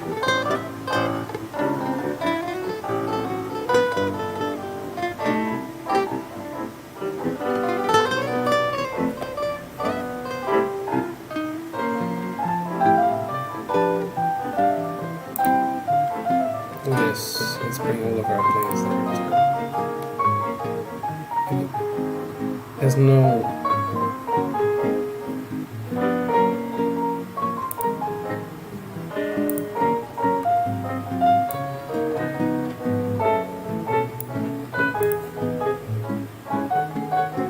Bring them from there.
The fuck happened to all of your planes?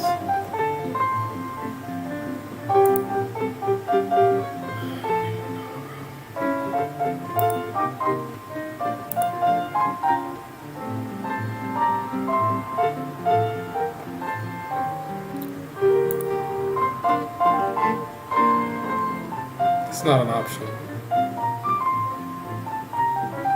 It's just not. Italy. Who cares about Italy?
They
just made us sit there for hours.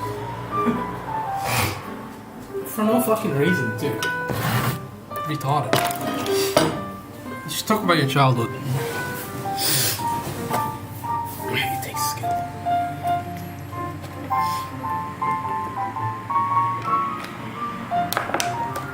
It does take skill to make money on YouTube. Not too much, but a little.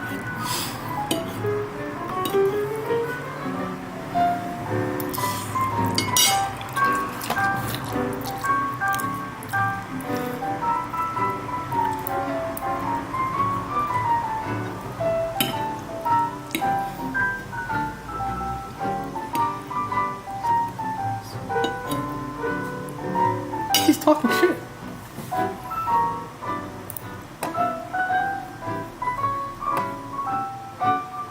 I said I was gonna sleep.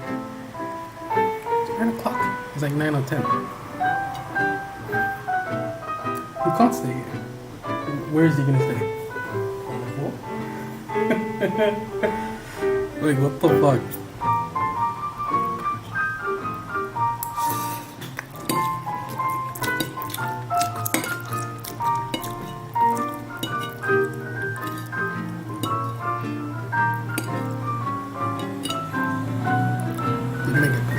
They're gonna want you to leave soon.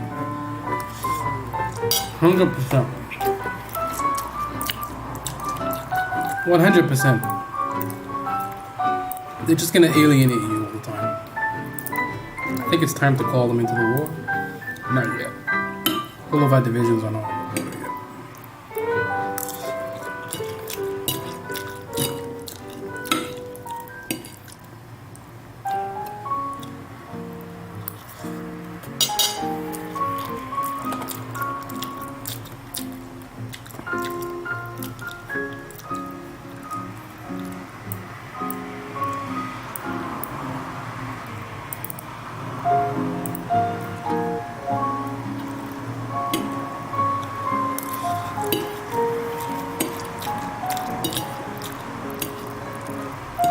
No free money?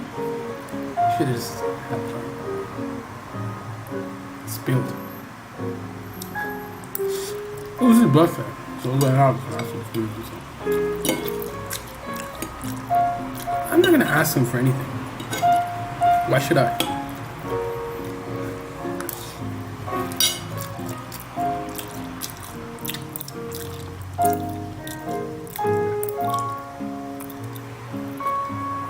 I don't think care.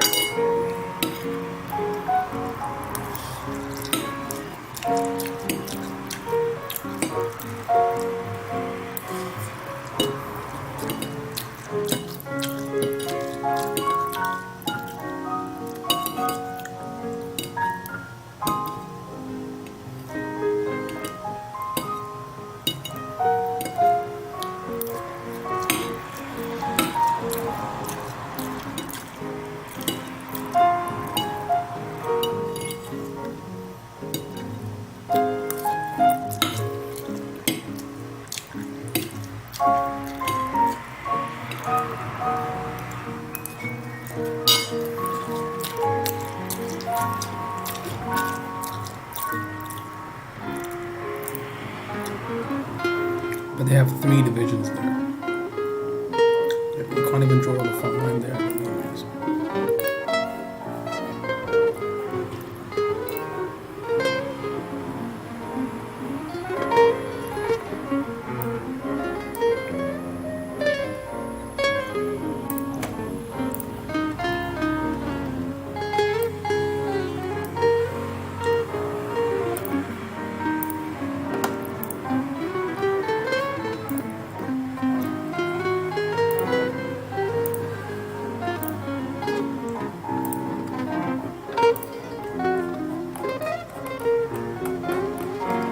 What happens now?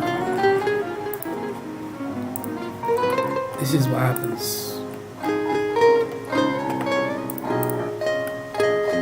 No, well, YouTube gave me back the account.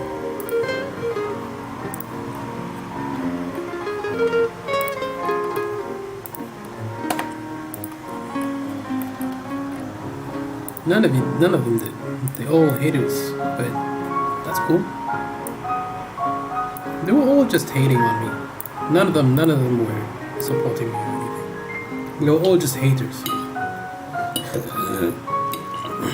Yeah, I mean, I'd give him a percentage. Why not? He earned it.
Dude would just eviscerate like entire cities just because he could do it. Win? Yes. Am I undefeated? Yes. Mentally, I'm 12-0. I didn't lose shit. I was dominating that fight. I felt superior in there until my foot gave out. I know you guys, I probably sound stupid. It's okay. Did he win? Yes. Am I undefeated? Yes. Mentally, I'm 12-0. I didn't lose shit. I was dominating that fight. I felt superior in there until my foot gave out. I know you guys, I probably sound stupid. That's okay. Did he win? Yes. Am I undefeated?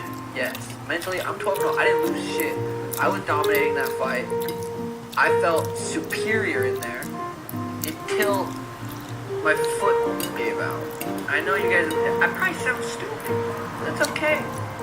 Did he win? Yes. Am I undefeated? Yes. Mentally, I'm 12-0. I didn't lose shit. I was dominating that fight. I was a soft kid. I was sensitive. I cry easy. Did he win? Yes.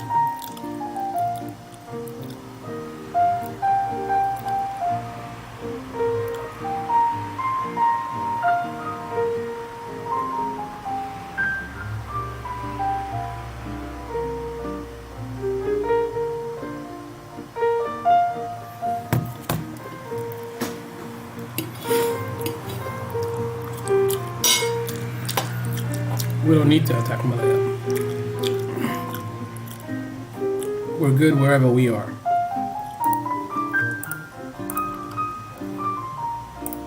Oh fuck. Did the generals come back? Those cowards? They're gone.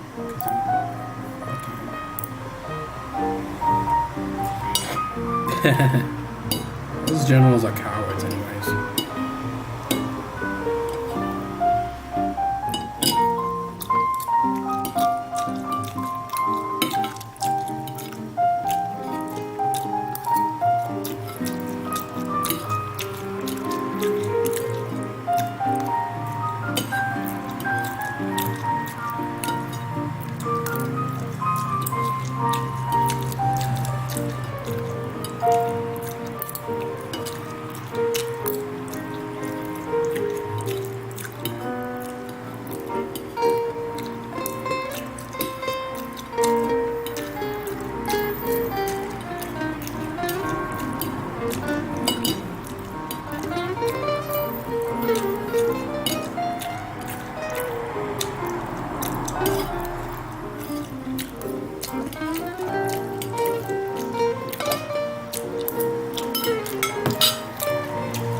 not really self-sabotaging. It's just jokes. Just being cool.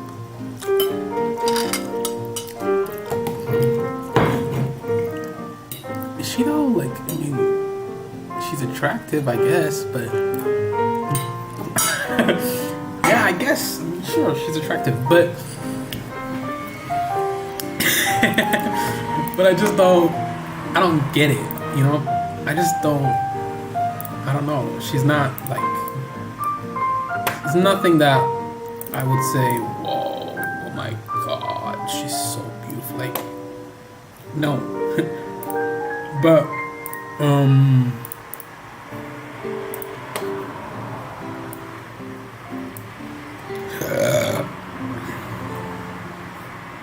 we don't even have any divisions here. Oh, they're coming now, huh? Gotta wait. Well, that's my dinner done. I think I'll sure have a shower. Pause this and let's go have a shower.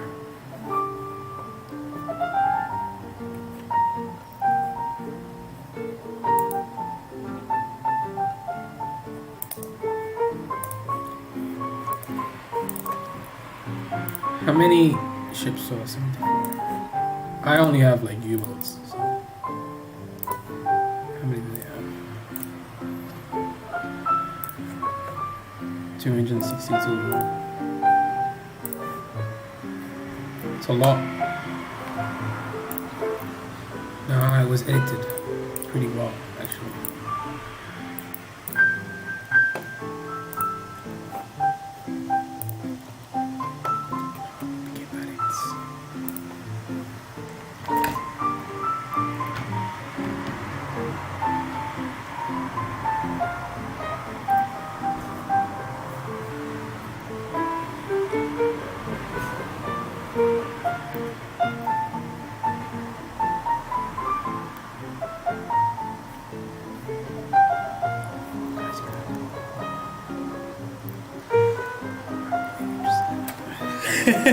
We're gonna play poker like this. Nah, it's just, I don't know what to say. Yeah, it's whatever, to be honest.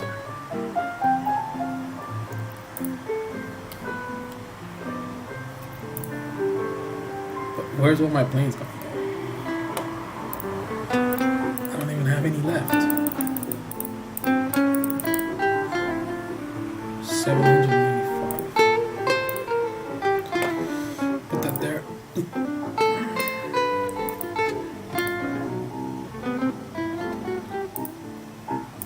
When does it start? If it starts at 9, I'm not making it. It's not gonna happen. Money is more important than anything. It is though. What time? I'm not gonna watch it.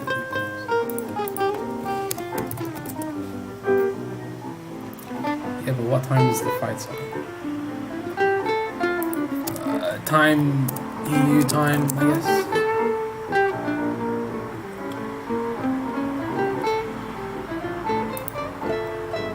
Okay, but what time does it start today?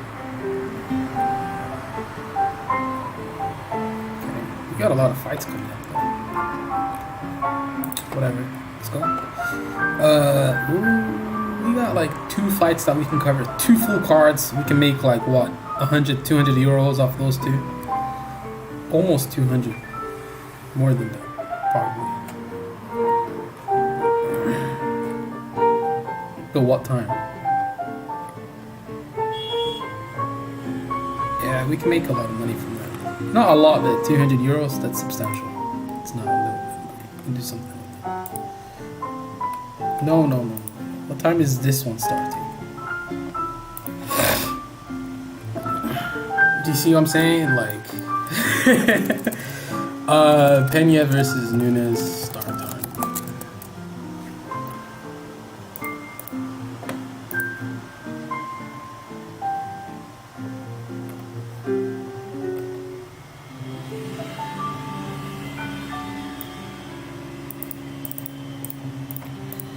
So 10 p.m. ET to what time is that? 4. Okay.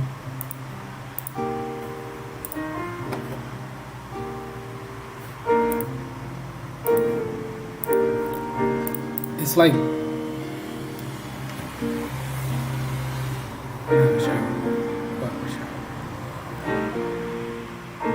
think anyone donated? No, nobody donated.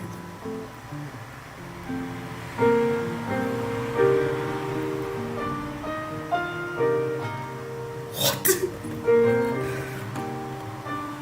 He got into a brawl?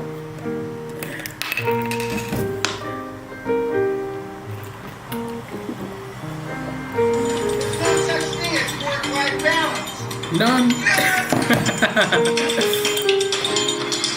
that's not ours. Learn to be super successful. Subscribe to my channel, meathead. No, we don't. But they don't take no for an answer.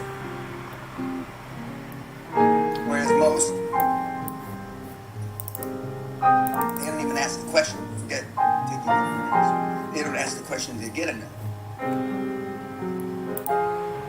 And day by day, and when we, these aren't commendable traits that we describe the high performance individual, but success leaves clues. You're already, some of you aren't convinced yet, but at least half of you are convinced this may not be for me. Because you know you're never going to turn into a heartbreak. Yeah, I mean, that's... And if you just could look at your faces, like I'm looking at your faces. How come... What? So the hope is... I don't even have anything on the board. Maybe enough I of know. this shit can rub off on me that I can still make a lot of money and not change my personality. That's wrong. And I would be a disingenuous, lying asshole if I told you. What do you mean? That's so wrong. On the face of it, it's not possible. Huh. Okay. I think we're gonna have to deploy a few like early. Like maybe 10? Fuck it, just deploy them. I mean, we don't really have much, you know. So when are you gonna do it? When are you gonna open your eyes and mind to the new digital economy and start making money by... He didn't dwell on anything, he just moved forward, made controversial sacrifices and decisions, but just kept going. There's no stopping for him. Which is the most important thing about it. He didn't know how to play tennis. He didn't know his industry. So remember, I started with a fax machine, a phone, and a spare bedroom in my house in Los Angeles. And $200. foreclosure notices in the 80s were so frequent, they used to send them in red envelopes. So you didn't mix them up with regular mail. Red.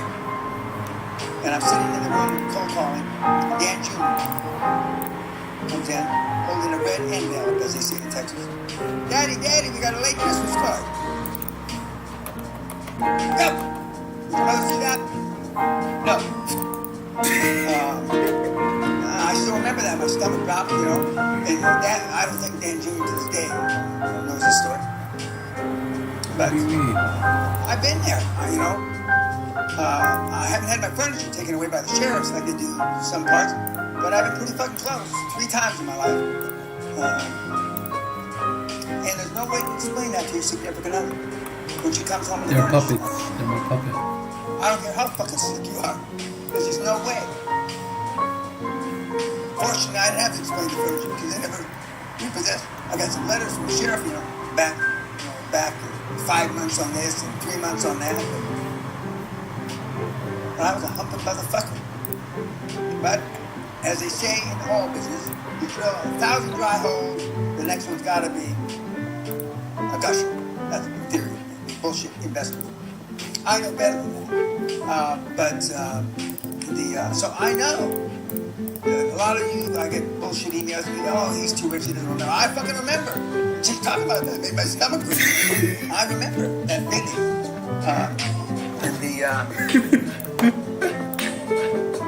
it's a shitty place to be. Behind 2 years in taxes. I mean, I could write a fucking book. Fortunately, that was decades ago. But I know what the feeling is. And some of you are going to go through that. I can just tell you. If you pursue this balls to the wall, like the rabbi in Saudi at the kingdom, my hat's off to you. You got balls. I mean, that takes ironclad balls to go there. The shit he must be enduring. I can't imagine what they're doing to him. What do you mean? Plus, he's got a hair temper. He's got an anger management problem. I'm telling everybody in the world. I'm surprised he's not dead or in jail. He didn't want to be like any other. Pardon? He didn't want to be like any other coach. He wanted to be different and be the best. And he only wanted winners to focus his attention on. If I were to judge you, we used to put this on your information that you sent me. If I were to judge you of the 5 people that you spend most of the time with, would I judge you as a high performance person? No. Probably not. And that counts for everybody in the room. Remember, the first 7 or 8 years of life, self-esteem is built. You're normally around a mom, maybe a dad, a grandparent, an older brother or sister or something, right? What do they know about creating high performance? Nothing, probably. And somehow you've been led to believe that being high performance, wrongfully by the other guy, is stressless, stress-free. As Dr. Oppenheimer said from the Manhattan Project, those are the scientists that made the atomic bomb, how would you start? I would focus, I would create an atmosphere of stress, controlled stress.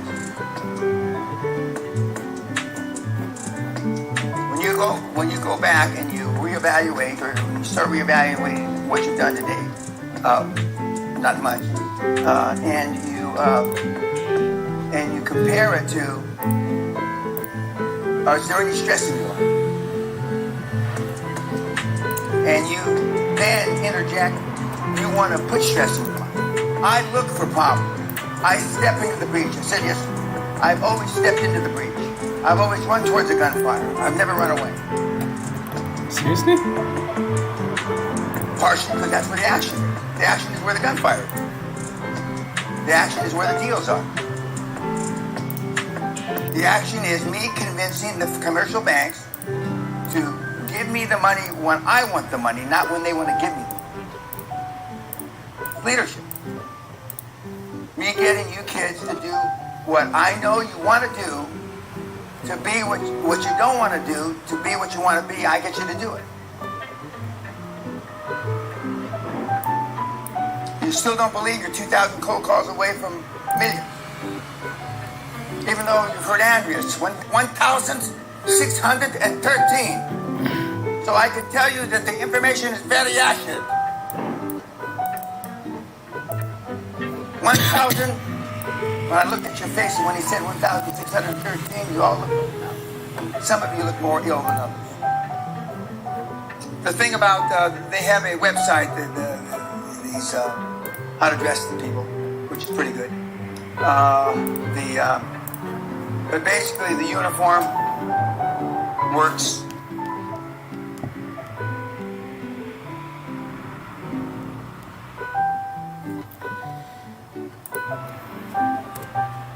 Okay, I think it's time to go have a shower now.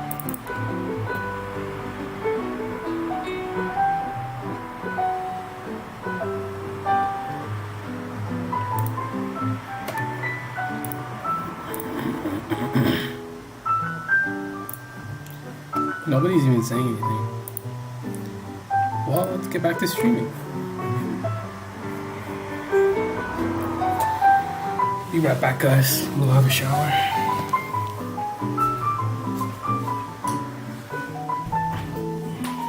I think it's time.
Nobody does until they write it down. What if he doesn't want me to? Then I've enjoyed your company, Jon Snow.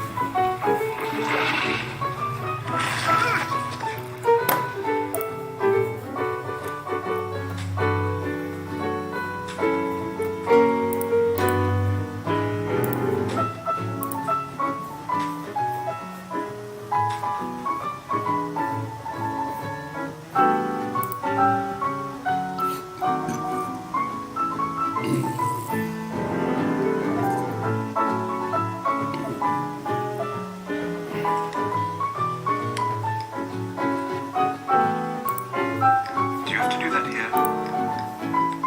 I like to keep my hands clean.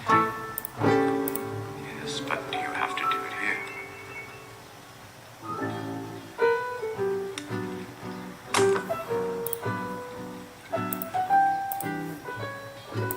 You should start wearing the gold cloak. I don't want to wear a gold cloak. You're commander of the city watch. You shouldn't be dressed like a common citizen. The cloak slows you down in a fight. Makes it hard to move quietly. And the gold catches the light, so you're nice and easy to spot at night. Well, you're not sneaking through alleyways any longer. You're supposed to stand out. We had a deal, and wearing a gold cloak wasn't part of it. Fine, fine. No gold cloak.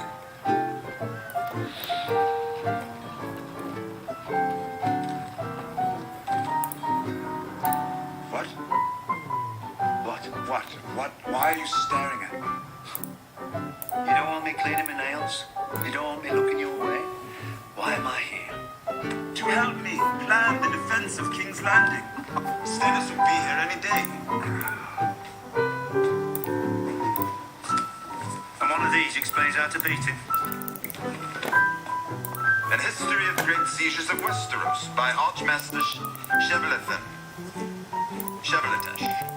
Shvartish. I'd swap all your books for a few good archers. Lord Hand, Martha. I must compliment you on the Gold Cloak's performance these last few weeks. Did you know there has been a marked drop in thievery? I did not know. And how did you accomplish this marked drop in thievery? Me and the lads rounded up all the known thieves. For questioning? No. It's just the unknown thieves we need to worry about now. We talked about this. Aye, we talked about it. Have you ever been in a city under siege? Maybe this part's not in your books. See, it's not the fighting that kills most people. It's the starving. Food's worth more than gold. Noble ladies sell their diamonds for a sack of potatoes. Things get bad enough. The poor start eating each other. The thieves, they love a siege. Soon as the gates are sealed, they steal all the food. By the time it's all over, they're the richest men in town. Given the circumstances, my lord, I believe extreme measures are warranted. Ah, the great sieges of Westeros. Thrilling subject. Shame Archmaester Shemaelthon wasn't a better writer. Stannis knows King's Landing. He knows where the walls are strongest, and he knows which gates are weakest. Mudgate could ram a battery down in minutes, and it's only 50 yards from the watch. That's where he'll land. And if Stannis does attack the Mudgate, what is our plan? We can throw books at his men. We don't have that many books. We don't have that many men either. What do we have? Pig shit.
Now what should I do with these divisions?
first day said after you make 300 cold calls or so, you become numb.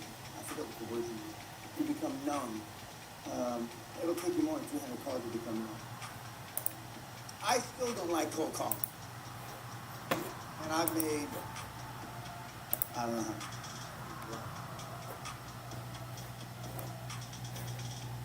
But I enjoy the art of selling and making the sale.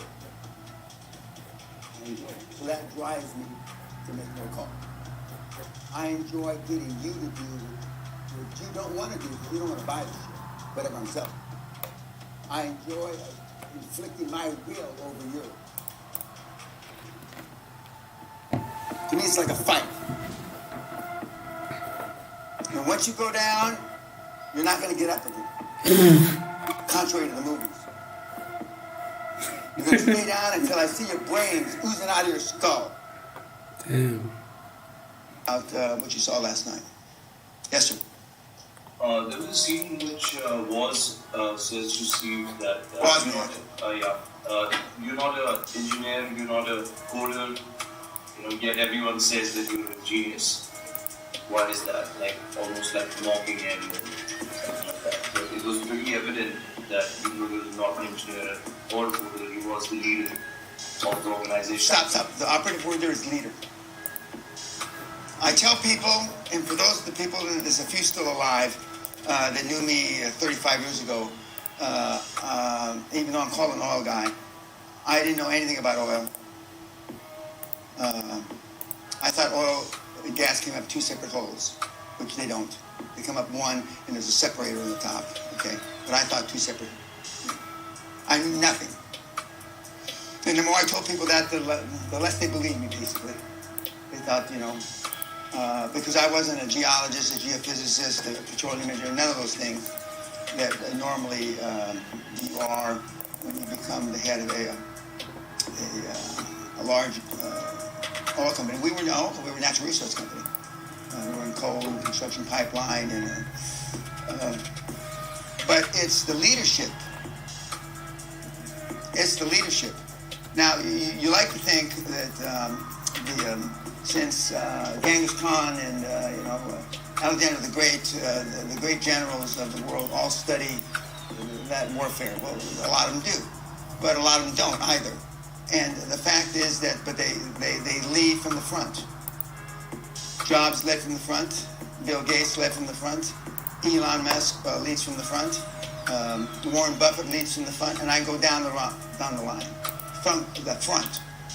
And even though those people I just mentioned, those 5 or 6 people, some of their leadership skills are better than others. But they're all introverts, just like most of the people on the planet.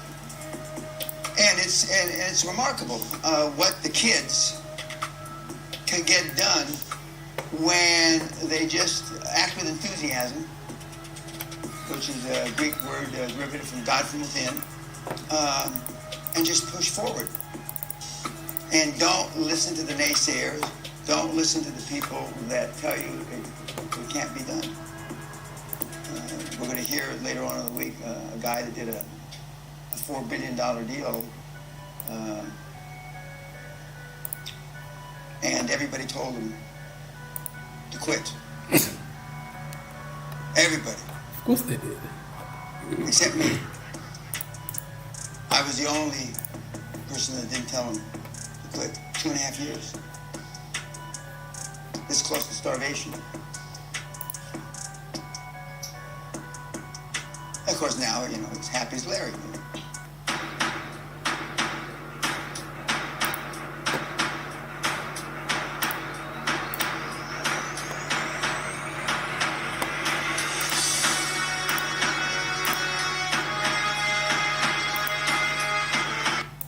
Are you looking to work from home or even start a wildly profitable online business in 2020?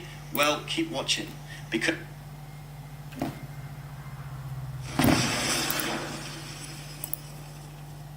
I never forget the first time my house was this last year.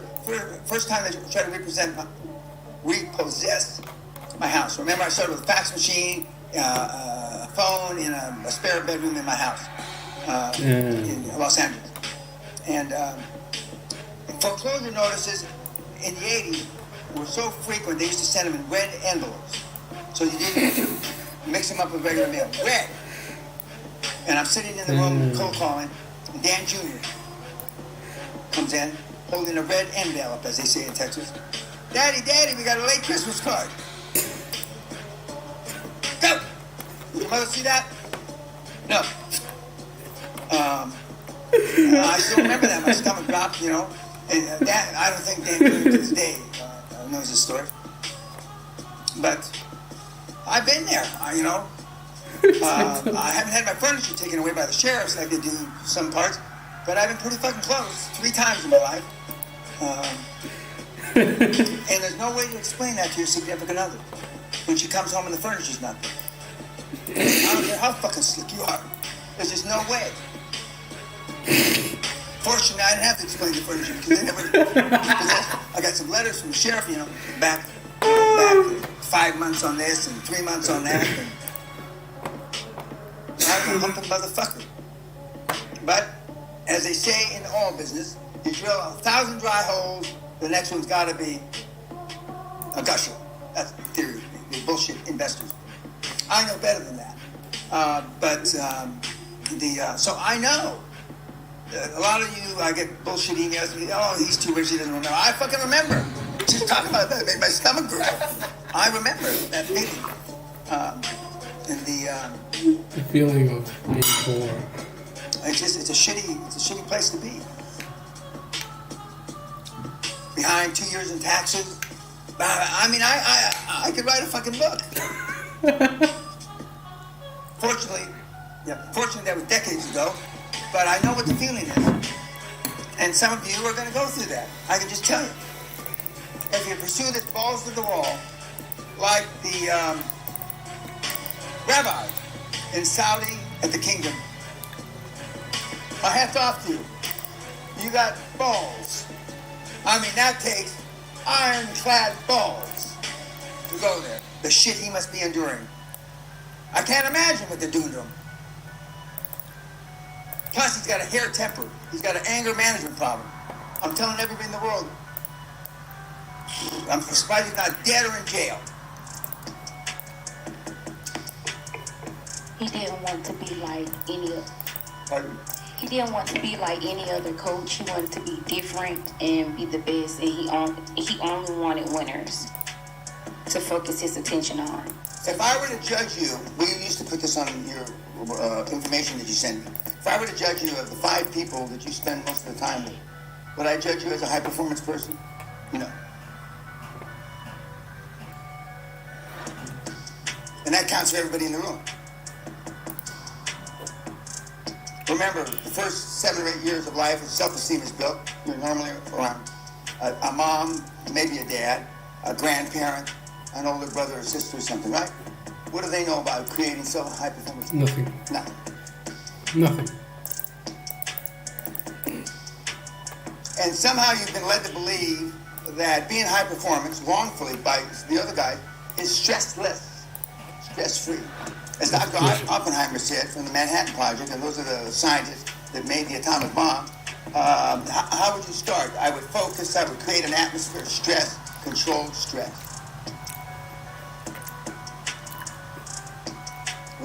When you go back and you reevaluate, or when you start reevaluating what you've done today, not much, and you compare it to, is there any stress in your life? And you then interject, you want to put stress in your life. I look for problems. I step into the breach. I said yesterday, I've always stepped into the breach. I've always run towards the gunfire. I've never run away. Partially because that's where the action is. The action is where the gunfire is. The action is where the deals are. The action is me convincing the commercial banks to give me the money when I want the money, not when they want to give me the money.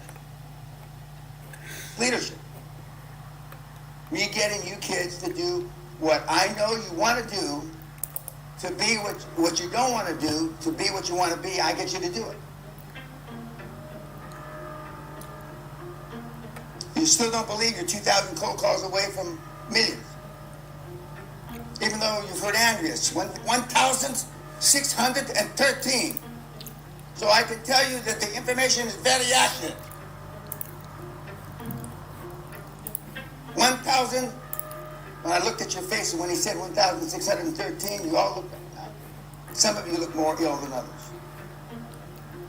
The thing about, they have a website, these, how to dress the people, which is pretty good. But basically the uniform works, and it's worked for countless years for me. And the article about the woman shows you the kind of sacrifices that are required. Because this model is based on human, but more emotional sacrifice. It just is. And the bottom line is, or at the end of the day, you will decide how much you're willing to take or endure. And what we're really saying that is how much you're willing to put your family to. And on the other side, how much will your family accept? I can tell you right now, without you even mentioning this to one person in your life, they will tell you, oh, yeah, we're supportive. And they're not. Well, I wasn't around my kids. And I have no guilt about that. And and the kids know that. That I think that's what, you know.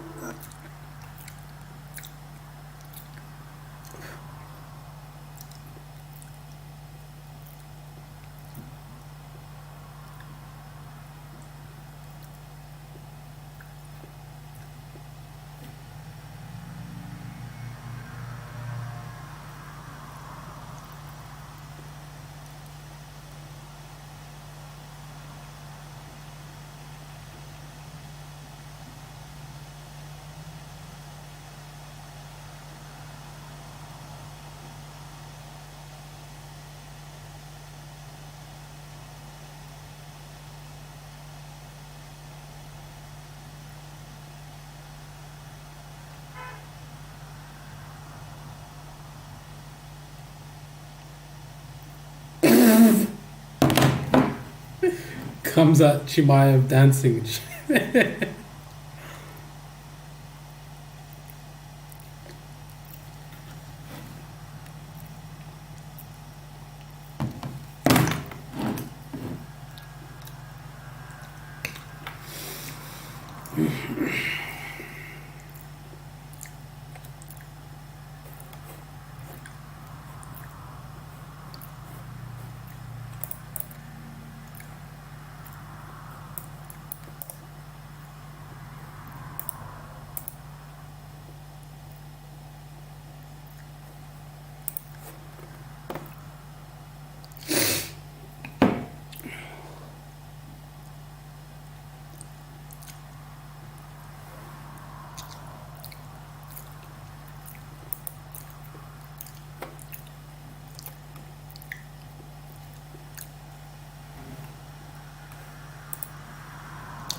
Oh, this war is never gonna end.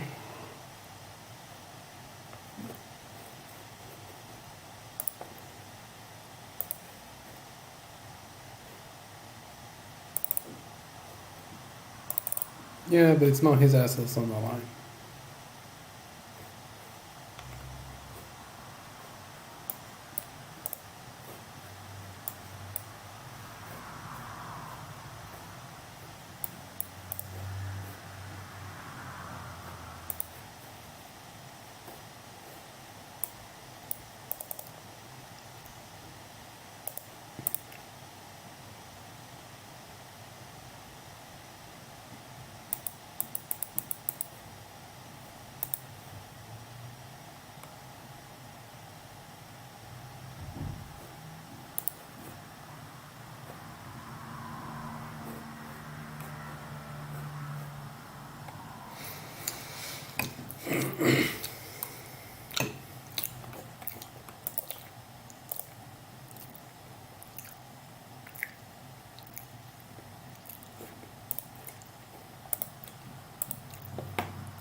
that sound? Periods.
But you've already made 30 euros this month already. And it's like 10 days in. So if you multiply that by 3, that's like 90 euros. Okay, that's not enough. We need to make at least more than 100 this month. And I'm pretty sure we will. I'm certain we're going to make more than that.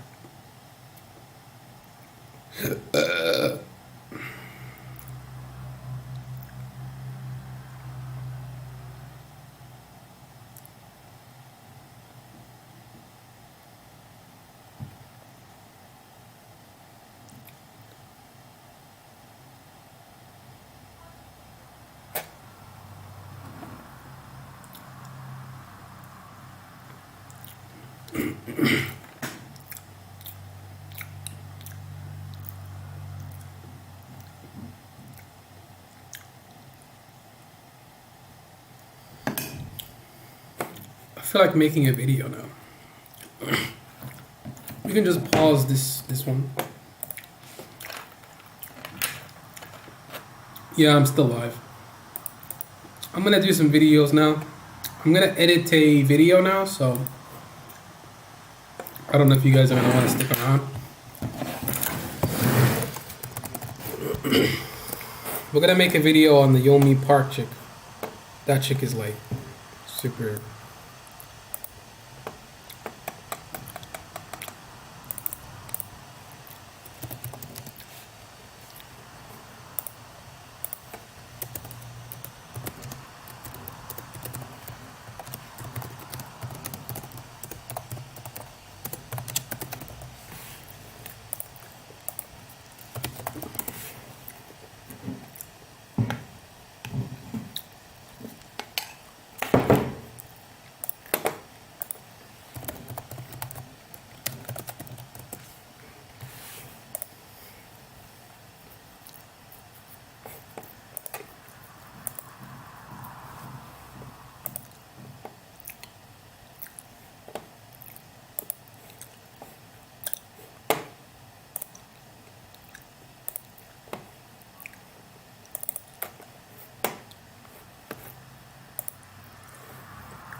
She looks different than this picture, right? For sure.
It's not really a great thumbnail though, is it?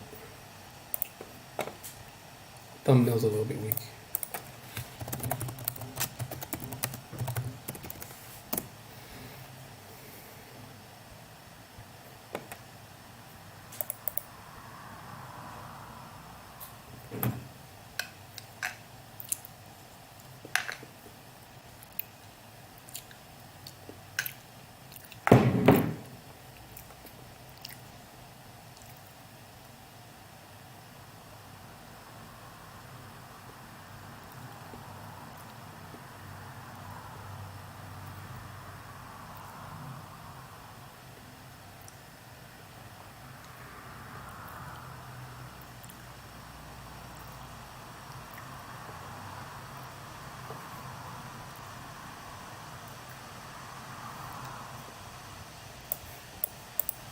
Yes, I need to highlight that as well.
Welcome back to another video of mine, guys. Today we're going to be exposing Yeonmi Park yet again. Now let's take a look at Yeonmi Park's history. Yeonmi Park is a North Korean activist slash social media influencer slash model slash whatever you want to call her. Now, if we take a few seconds to look at her background, there's a few inconsistencies in her story, you know. First, let's look into her background a little bit. She allegedly fled from North Korea to China, and she settled in South Korea before moving to the United States in 2014. She settled in South Korea in 2007. This is all public knowledge. You can check the Wikipedia page that I got this information from.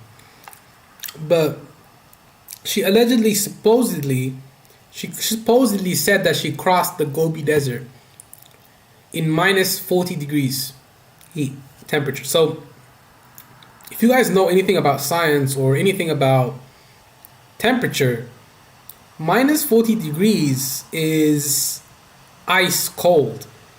You guys seen the video in Siberia where they throw the water out of the window and then it turns into air?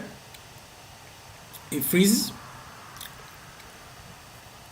There's no way you can survive in the Gobi Desert in minus 40 degrees without water, with no warm clothing. Like, you would literally die. So that's a claim that's completely false if you look into the actual brass tacks. It's like the boy who cried wolf. If you lie once, then hey, I guess it's no big deal. But it's not just that she's lied one time. If it was that, then that's okay. I wouldn't even have a problem with her. But she's lied about crossing the Gobi Desert. She's lied about other things. You know, she said that she used to eat bugs and grass, but then that's what she said in an interview. But then her own mom said in another interview that it was never that bad for Yeonmi Park. It was never that bad in North Korea for them because her dad was a smuggler. He used to smuggle in food all the time, and she would never go without food. Now, ask yourself a question. Why do you think she's being pushed heavily by the media and the mainstream media and the YouTube algorithm? And Joe Rogan. Joe Rogan is one of the biggest podcasters on the planet. And having someone on Joe Rogan's show adds some type of legitimacy to that person. And then she's also on Jordan Peterson's show. She's on all these other shows. And it seems like those outlets are using her to gain traction for their channel. Because Joe Rogan, he has people that are trending, people that are in the know, people that are relevant. And she's relevant because of the clicks. She's relevant because there's enough people that buy into the story. So Joe, he doesn't care about if the story is true or not. He only cares about the money and the clicks and getting more views, which is okay. You know, that's part of the game. But it's just, I don't have an issue with the money and the controversy and the click. I just have an issue with the lies, the sensationalism, the constant manipulation, the constant lies and sensationalism, and painting countries in a bad light, saying that you were arrested by traffickers and then you escaped to Mongolia somehow. And all these other crazy little things that you keep saying that have already been debunked by other notable North Korean activists. You know, she even said that her dad got arrested and that he no longer had the option to become a doctor, and that her only future was going to be as a farmer. And then there was another article that just got released recently talking about how her college mates acted like they were super oppressed when they were at an Ivy League university. You know, it seems like she's kind of just a little bit hypocritical at times. You know, journalists have lost their careers for a lot less egregious lies, you know?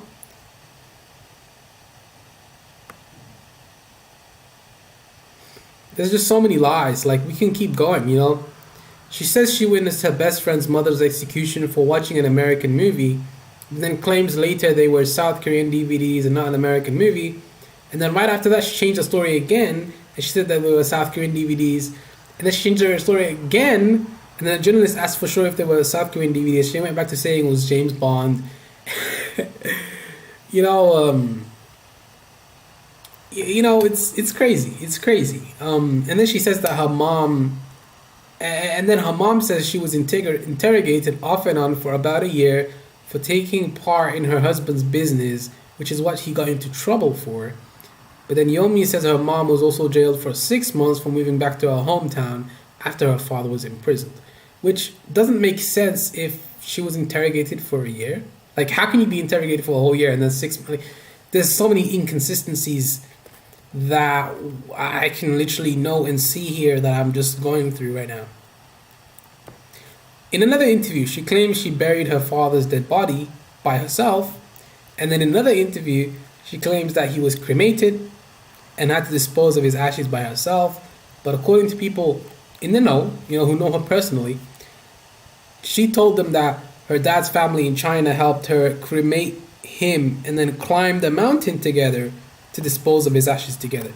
So then there's another story. There's like so many different stories.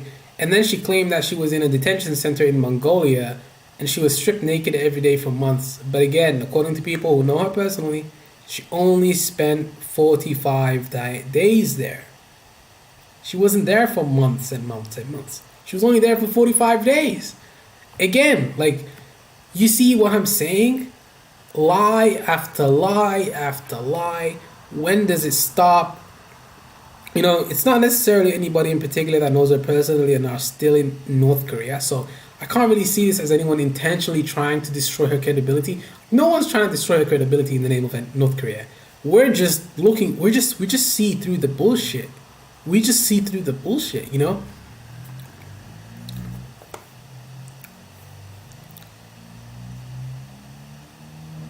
North Korea sometimes does call out the correct people on real inconsistencies. Because do you guys remember when North Korea had Shin Dong-hyuk's father send him a message on live TV calling him out for lying? That he was in fact lying about part of his story? So although I do agree that North Korea can and does intentionally try to discredit their victims, sometimes they're true. Sometimes they're right. They're right.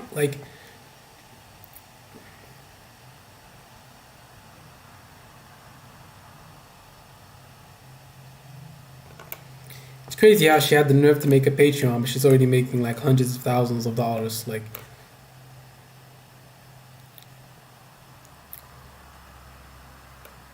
She's basically a walking American propaganda machine. It's easy to wake the compassion in people when the things you tell them about so obviously go about everything against everything considered basic human rights. Now, there's no doubt that people are bound to suffer oppression of all kinds in a communistic regime, but who can really say that capitalism is or has done any better? You get freedom to choose your own poison. That is the difference. At the end of the day, you'll be force-fed that poison whether you like it or not.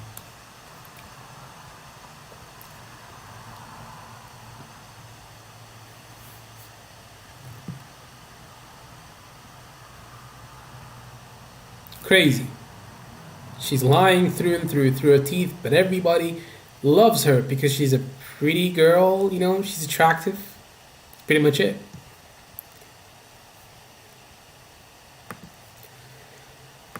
Alrighty, let's pull up the video.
6, 8.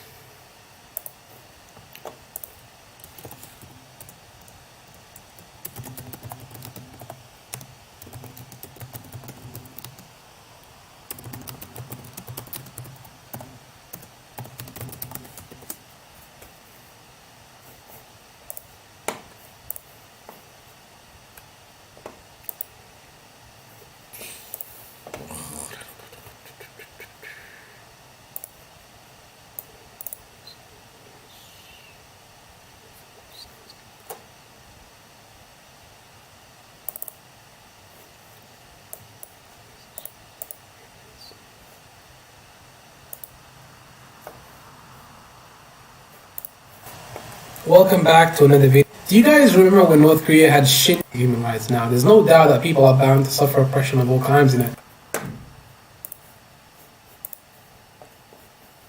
It seems like I'm reading from a script, right? 100%.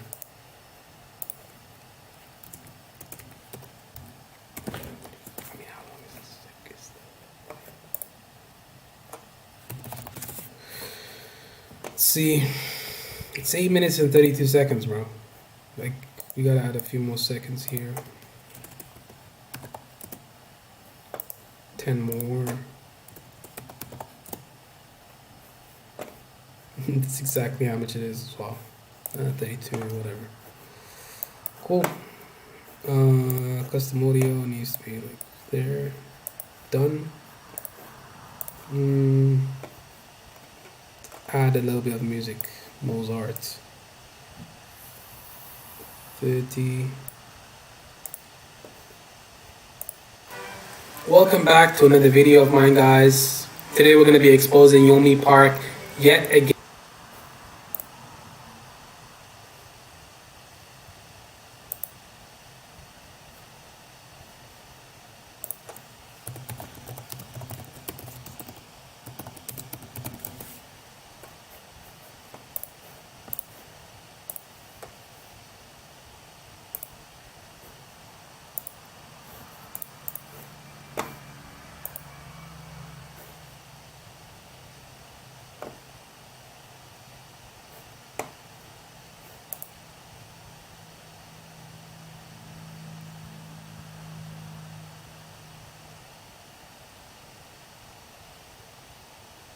Most efficient route of doing things.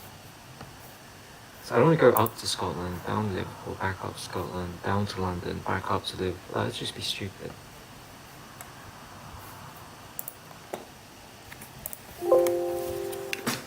Could go from Scotland, get a sleeper train back to London. Could go back home for a few months, but then if I go home, then there's no dating, and I can't get any dates at home. I need to be in a city. At least here I'm getting a few dates. It's better than nothing. I don't know. Maybe I'd have better chance in London, because there's more people in London. That's true. You would have more chances in London, but I don't really feel like going to another country. It's not gonna work out for you like that, man. You probably won't. It's so hard trying to figure out what to do. Yeah, it is pretty hard. I've got a few dates lined up here, so maybe that will go somewhere, then that will completely change my plans again. See why it's so hard to make plans? Things keep changing.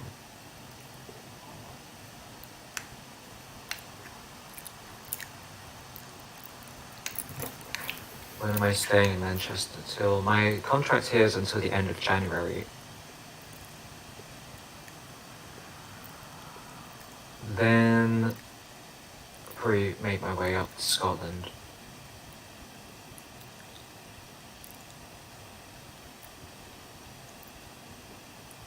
Do some sightseeing in Scotland. Edinburgh Castle looks nice, and they've got a few things that look cool. Maybe I can do camping, but it's too cold to do camping in February. You'd have to wait until like April, May until it gets warmer. I don't want to stay in Scotland until May, April.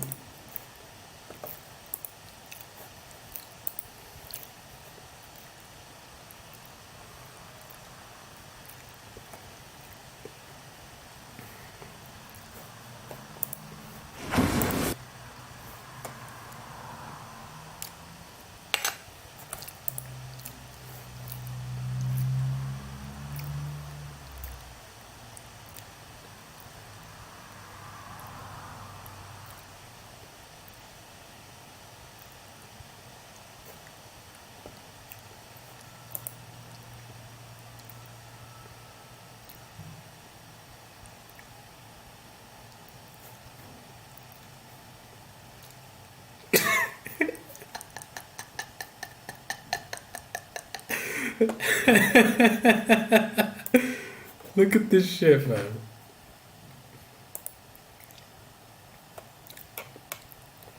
Because Heyman mismanaged 930 million. Are you sure?